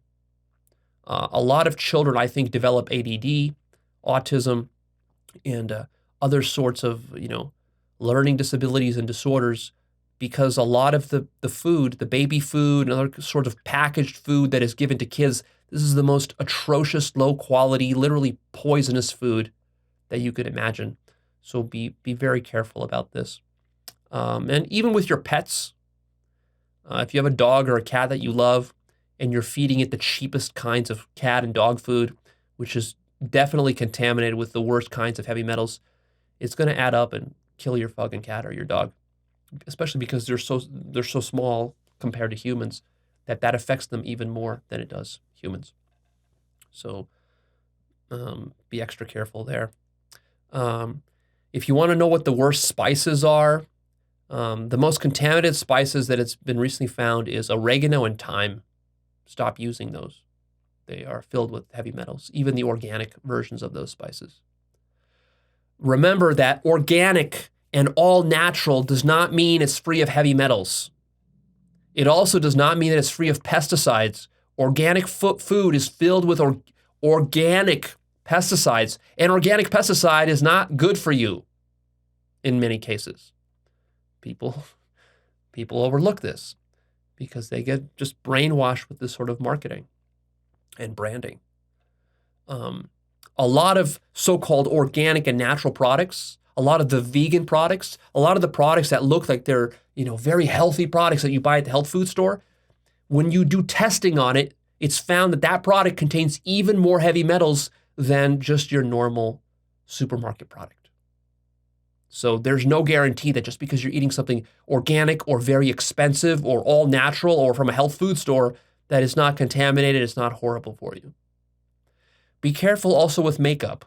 Makeup can notoriously have lead and mercury and other heavy metals in it that can get absorbed through your skin if you're using a lot of makeup, for you ladies. Be careful with the toxic fumes, solvents, chemicals, and paints. Like maybe you're using glue around your house, some sort of like epoxy that has toxic fumes coming out of it. Maybe you're doing some work around your house using chemicals, cleaners, bleaches, various kinds of paints, especially if you're doing a lot of like housing work, construction work, be careful breathing in those fumes. when you're considering your living situation, don't rent apartments and don't buy a house near any major highways. There's research that basically says that if you live within a mile of a major highway, that this increases your risk of cancer and other kinds of health problems, just simply from the pollution that comes from that highway. So try to live at least a mile away from any major highway. Be careful with ammunition and gun ranges. If you are someone who likes to go shooting at a shooting range and you're using lead ammunition, every time you fire that lead ammunition, that lead gets vaporized, small particles of that bullet gets vaporized, and then you're breathing that in.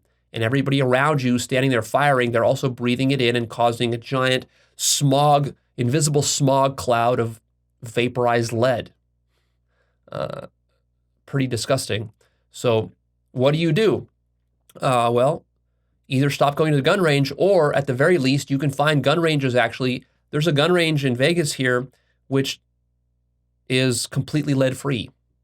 They force you to use lead-free ammunition, and I recommend you purchase lead-free ammunition. It costs more money, but you can find ammunition that's coated in copper, or I'm not that familiar with the different kinds there are, but there are lead-free ammos that you can purchase. So definitely go with that. And make sure that you remove all fluorescent lighting from your house or from your place of work, because the fluorescent lighting, if it breaks, it's filled with toxic fumes and heavy metals, and it's a giant pain in the ass to clean that up. It's very toxic. Nowadays, it's very easy and cheap to purchase LED lights. They last for a decade. They're super energy efficient. There's no need to be purchasing fluorescent lights at all. In fact, I think they should be banned because they're so toxic. And recycling them is a big pain in the ass. You can't just throw fluorescent lighting into a garbage can. So let's talk about the cost of chelation. You might be wondering, Leo, what's all this going to cost me? Well, I can give you a very precise estimate. So Dr. Andy Cutler's book costs $50. You can purchase it on Amazon. The urine test, like I said, costs $110 a piece. You'll probably be doing half a dozen of those. So that's like $600 or $700 in urine tests. A bottle of Dmsa costs about $35. A bottle of DMPS costs about $70, but you need less of it, remember, than DMSA, just volume and weight-wise. A bottle of alpha-lipoic acid is very cheap, about $15. The other miscellaneous supplements and vitamins that I recommend are going to be about $50. So here's how this works. 1 round of DMSA at 200 milligrams per round, a dose every 3 hours. This is going to cost you about, it's going to be about $35 plus $10, so about $45. So basically, to do a single 3 to 4 day round of DMSA in total, that's going to cost you about $45. 10 rounds of that will cost you $450, 20 rounds, $900, and 30 rounds, $1,350. So you're looking at about, let's say, $1,000 investment here to do maybe 15 rounds. 15 to 20 rounds will cost you about $1,000, including the urine tests and supplements and DMSA and all that, about $1,000. And within those 15 rounds, you should get a sense of whether this is helping you and whether you want to continue doing it. Now, is it worth that? I would say, given the improvements that I've experienced personally, it's totally worth that. It would be worth $10,000. It would be worth maybe even $100,000, given the improvements that I've personally experienced. But, that's just me, one anecdote. I have no way of telling whether it'll be worth it for you. But I mean, even if you can improve your cognitive performance by 10%, let's say, or if you can improve your sleeping, maybe cut an hour off your sleep every day, or if you can, stop your hair loss, or get rid of some of your acne problems, or maybe increase your memory by 20%. Any of these basically would easily be worth thousands of dollars if you can get any of these benefits. And also, not to mention, of course, I think we have an epidemic of cancer happening around the world, and scientists still don't really have a good handle on what causes these various cancers. I think a factor, I'm not saying the only factor, but I think a factor is these various toxins and heavy metals. Honestly, when they build up over 10, 20, 30, 40 years, could that result in cancer? Of course it could. Obviously it could. It's not a one-to-one correlation, but it's a factor. And so I think that honestly, plenty of people just die prematurely, needlessly prematurely, or get horrible cancers that then they have to go spend hundreds of thousands of dollars in chemotherapy to treat, see experts and doctors and go through whole ordeals just to cure that cancer. When, if they just did some of this chelation when they were younger, they could have eliminated that, that horrible ordeal. So you can treat this as a sort of a long-term investment into your health. Now, if you're a parent, you might be wondering, Leo, my kid has autism. Will heavy metal detox cure my child's autism? The answer is it's complicated, and that maybe it can help, but there are no guarantees. With that said, it's worth a try. You don't really lose very much. You can do chelation on children. Just follow the protocol, and it'll work on children as well as adults. Of course, you have to adjust dosages to their weight and all that. But I actually have a doctor. I have a really good doctor who has made his whole career treating children with autism using chelation, using Dmsa, ALA, and the Andy Cutler protocol. And he's had hundreds of successful clients. So personally, I don't have a lot of experience in this because I don't have children. I've never treated a child with autism or whatever. And I'm not saying that autism is only caused by heavy metal toxicity. I think there's many factors that contribute to autism, including genetic factors, of course. It's not purely environment. It's also genetically related as well. But, it's really the combination of environment plus your genetics, which leads to many of these disorders. And so just based on the anecdotal evidence that I've heard from my doctor and the success he's had with many of his clients, is that he says that 10, 20 rounds can cure a lot of these kids, or can reduce their symptoms significantly to the point where they're able to to be normal again. Same thing with stuff like ADD. We have epidemics of ADD and autism right now. And if you think about it, where is this coming from? One theory is that, well, we're just diagnosing kids more. We're better at diagnosing autism. That's why there's more of it. We're better at diagnosing ADD. That's why there's more of it. I think there's some truth to that, but I don't think that explains all of it. I think that a lot of it has to do with the toxins that is present from the, basically from the last 100 years of heavy manufacturing and pollution that has been mostly unregulated all around the world. And also the horrible practices that are happening within the food industry. Food is filled with toxins. The food you get at fast food places, a lot of children's food, junk food, snack food, candy, pizza, potato chips, burgers, the kind of food they serve at school to children, all this stuff. I mean, it's basically poison. We're poisoning our children, and we're acting as though nothing is wrong. And then we're acting surprised, like, why is there all this autism and ADD and learning disorders and problems focusing, and then, kids being juvenile delinquents and being aggressive and becoming school shooters and being depressed and being suicidal. A lot of it is simply the horrible food practices that we have and the toxins in the water, in the food, in the environment, pollution, all of it. It all adds up.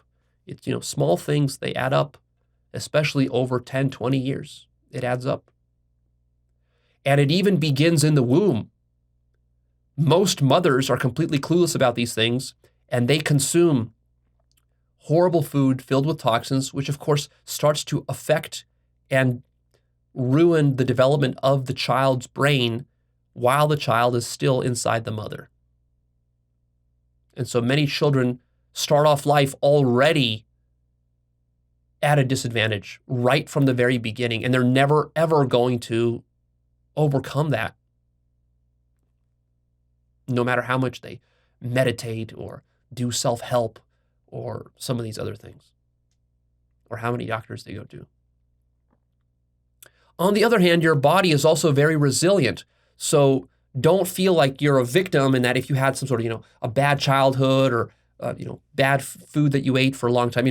I ate horrible food for the first 20 years of my life. I used to be overweight. I ate the worst food. My family didn't care about health and nutrition at all. And really, I'm paying consequences for that now as an adult, I think. And one of the things that's made me much more, careful about what I eat these days, precisely because I felt some of the horrible consequences of it. But don't get stuck thinking that, you're a hopeless cause. Be positive, stay positive, try some of these protocols, and keep troubleshooting.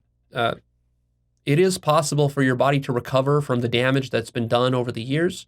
Your body can be incredibly resilient, and it has the capacity to heal itself. The biggest thing is just, reform your lifestyle so that you stop consuming these toxins and these poisons. That's the number one thing, is even before you start chelating and detoxing, just stop poisoning yourself to begin with.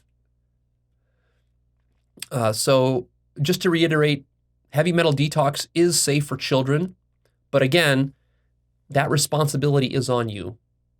It's only safe if you do it properly. If you do it improperly, it's not safe. I'm going to post a study specifically about children. This study is from PubMed. It's called Safety and Efficacy of Oral Dmsa Therapy for Children with Autism Spectrum Disorders. That's the full title of the study. I'll post a link down below if you're interested in that. Now, you might be wondering, Leo, where do I purchase Dmsa and DMPS? I looked on Amazon and it's not sold there. How come?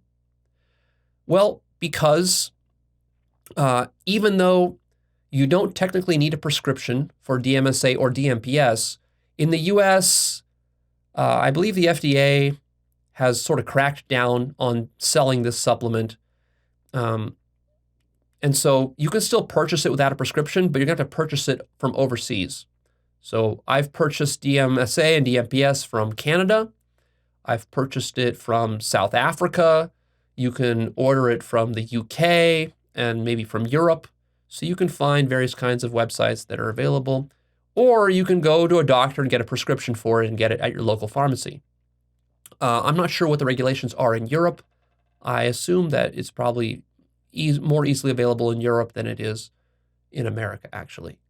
There's a website that I like to use to get my DMSA. It's called livingsupplements.com. They ship from South Africa. It takes a while to arrive. It takes about a month to get your shipment in the US, but they have very high quality DMSA and DMPS that I've used and that I can vouch for. And I have no affiliate relationship with them. I get no sponsorship. I get no money from any supplement company when I talk about these various websites or brands. If I'm showing you a brand of a certain supplement that I use, that's only because that's the specific supplement that I use. It's not because anybody is paying me to show you these supplements. Where do you buy alpha lipoic acid? This is available in any supplement store. You can buy it on Amazon very cheaply and easily, or wherever you get your supplements. That one is easy. In conclusion, heavy metal detox is not a magic cure for all disorders. We should be clear about that. It's just one tool in your toolbox. It's one thing to troubleshoot and to try and to see if it works. And if it doesn't work for you, keep on troubleshooting and trying other solutions with the hope that you can get to the bottom of your health problem. Heavy metal detox is not particularly difficult, but it does require some research. You have to know what you're doing. You have to understand this process. You have to understand the dangers. And it does require a serious long-term commitment. This is not something you do for a week or for a month. This is something you're going to be doing for the next couple of years. It's not going to take you that much time once you know how to do it. It's actually very easy to do. But setting it all up and figuring it all out, that does take some time. And then you have to be consistent about it. You have to do it on a weekly or bi-weekly basis. And you have to do that consistently for months and months and months to get to 20 rounds, 30 rounds, 50 rounds of chelation. And that's where you should really start to feel the full potential of this protocol. So that means you have to have a long-term vision of why you're doing this. You have to treat this as an investment in yourself. It's going to be a financial investment. It's going to be a time investment. It's going to be investment of your emotional labor and so forth. A lot of times I just sort of forgot to do it. Like for the last few months, I should have been doing chelation, but I just sort of forgot because I was busy with life, and I didn't want to wake up every in the middle of the night, taking my pills all the time. So you do have to kind of force yourself into it. But lately I kind of remembered. I'm like, oh yeah, I forgot I should be doing my chelation because it's going to improve my health long term and my performance long term. And also the reason I stopped is because some of the rounds I did recently, they gave me some negative side effects, and I'm like, I don't know if I want to experience those side effects for the next week or two. So if you're experiencing negative side effects, remember that that's actually a sign that it's working. You're detoxing something. So, especially if you're experiencing negative side effects, you have to persist and continue. If you're having serious negative side effects, lower your dose and then tell yourself, okay, that means that this is actually a good sign. It's not bad, it's good. This means that I have toxicity. If I do 30 rounds of this protocol, I can slowly rid myself of all this in a safe manner, and then that should give me increased health and increased performance. One warning that I want to give you is that it is possible for you to destroy your life if you take very large quantities of ALA or Dmsa, and you're also very toxic. There's actually one case that of a guy I found who was doing this chelation. This example was posted on my forum. The guy actually shot a video where for some reason he was doing this chelation process, and he was like trying to, I don't know, he was like making his own supplement pills, I think, with alpha lipoic acid. And he got like this very concentrated giant bag of this alpha lipoic acid powder. And he was like somehow mixing it up in a blender or something like that. I forget exactly the details of it. And he got like a giant, something happened with the blender, like it slipped, it broke. And this giant like cloud of alpha lipoic acid just like blasted him in the face, and he absorbed it in his lungs. And so he just got like a super massive dose of alpha lipoic acid accidentally. And he also happened to be very toxic with heavy metals. And so what this did is it's sort of like just dumped a bunch of heavy metal, like redistributed in his body in some sort of weird way to the point where all of his symptoms became very much worse. And he entered such a deep state of like depression and mental fog and insomnia and so forth, that he was like unable to sleep, unable to function. Eventually he killed himself. But before he killed himself, he recorded a video explaining the dangers and of what happened to him exactly and why he killed himself. So he put it out there just to warn you guys that, be careful about how you're doing this. Now, with that said, that was some sort of very rare situation. You're not going to encounter this if you're just taking pills of alpha lipoic acid. He took like a super, super, super mega dose that you would never take under any normal circumstances. But you do have to be careful. Now you might say, but Leo, I went to my doctor and my doctor told me I don't need any of this heavy metal detox stuff. Yeah, a traditional doctor will probably tell you that. I've had a lot of doctors tell me that. I've actually literally taken my test results. I've shown it to doctors, and they just look at it and then they just hand wave it and say, oh, well, that elevated mercury, yeah, it's still within a reasonable range. It's not a big deal. Don't worry about it. That's what a doctor have told me. And then when I did the chelation, my symptoms improved. My weird nerve tingling improved. My sleep problems improved. My cognitive performance improved. And then, good luck going and convincing a doctor that the chelation did that. The doctor's not going to believe you. A lot of these doctors are just fucking stupid, right? They're deeply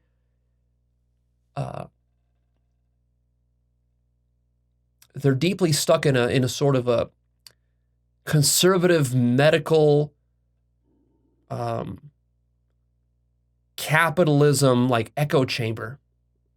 A lot of these doctors are very corrupt because they're dealing with insurance companies all the time, and the only things that they research or care about are the things that insurance is willing to pay for, because most patients are not going to pay out of pocket $1,000 to do 20 rounds of heavy metal chelation.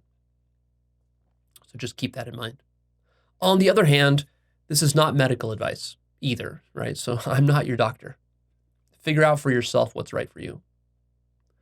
Again, to reiterate, I did not have any sponsorships or financial relationships to companies selling supplements or heavy metal detox protocols, or to Dr. Andy Cutler. So I really just wanted to put out this video because I know that many of you guys who are trying to do self-actualization work actually will not be able to achieve it because the base layer, the chemical layer of your entire life, your brain, your body, your health, there are serious problems there. And until you fix those, you're not going to really be able to do the kind of work that I'm talking about with the rest of my content.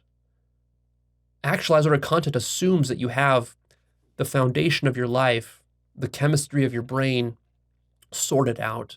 And if you don't, it's not going to work for you. And you're going to be very frustrated because you're going to be wondering, why is some of this stuff Leo not talking about? Why doesn't it work for me? Why does meditation not work for me? Why do psychedelics not work for me? And so forth.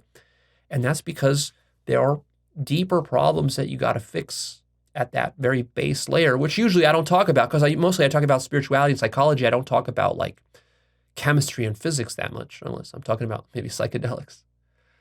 Speaking of psychedelics, actually, by the way, my trips and my insights and my consciousness has all skyrocketed. Again, this is anecdotal, has all skyrocketed and become much clearer and more powerful and more stable after this chelation. Now, I don't know if there's a direct one-to-one correlation. I suspect that it helped me, but I can't prove it because the reality is that I've done probably close to 200 trips at this point on over 20 different chemicals and psychedelics. But what I've noticed is that after the chelation, basically, after my brain fog sort of lifted, my trips just become deeper and more clear and more lucid, to scary, frightening degrees. And so if I trip these days, goddamn, the clarity and the consciousness in those trips is just incredible. It's indescribable how powerful it is, how clear it is, how pristine it is, how lucid it is, how conscious it is. It's incredible. And so I think it helped me in that regard as well. And so what I want to end on here is just to underscore that health and mental performance is the foundation for all self-actualization work and for all spiritual work.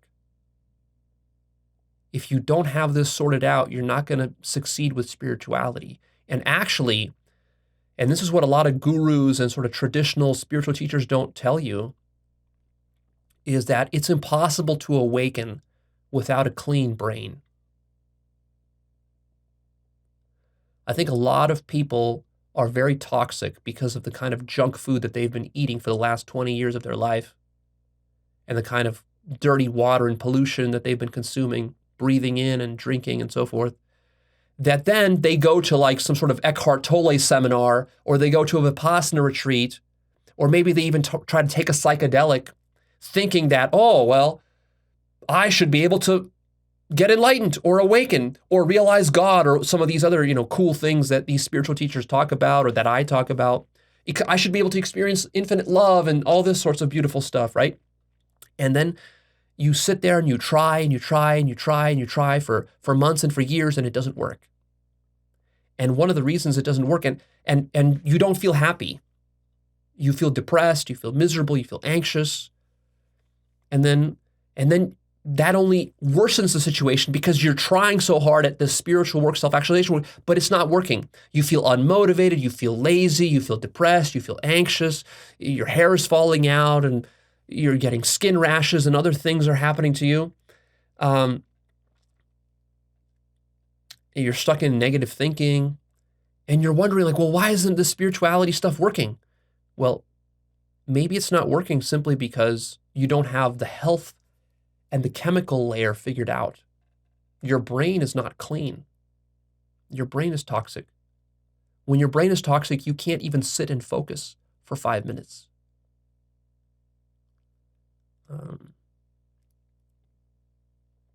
And a lot of spiritual teachers won't tell you this. They act as though like, oh, well, just meditate harder and self-inquire a little bit harder and you'll figure it out. You're just kind of being lazy or something. No, maybe you're not just being lazy. Maybe there's actually a problem with your brain. Maybe there's a problem with your body. Maybe there's a problem with your hormonal system. Maybe there's a problem with these anti-psychedelics. Remember, heavy metals are like anti-psychedelics. They are retarding the massive interconnectedness that is necessary within your mind and brain in order to have the highest realizations about the nature of self, other, and reality, and love, and God.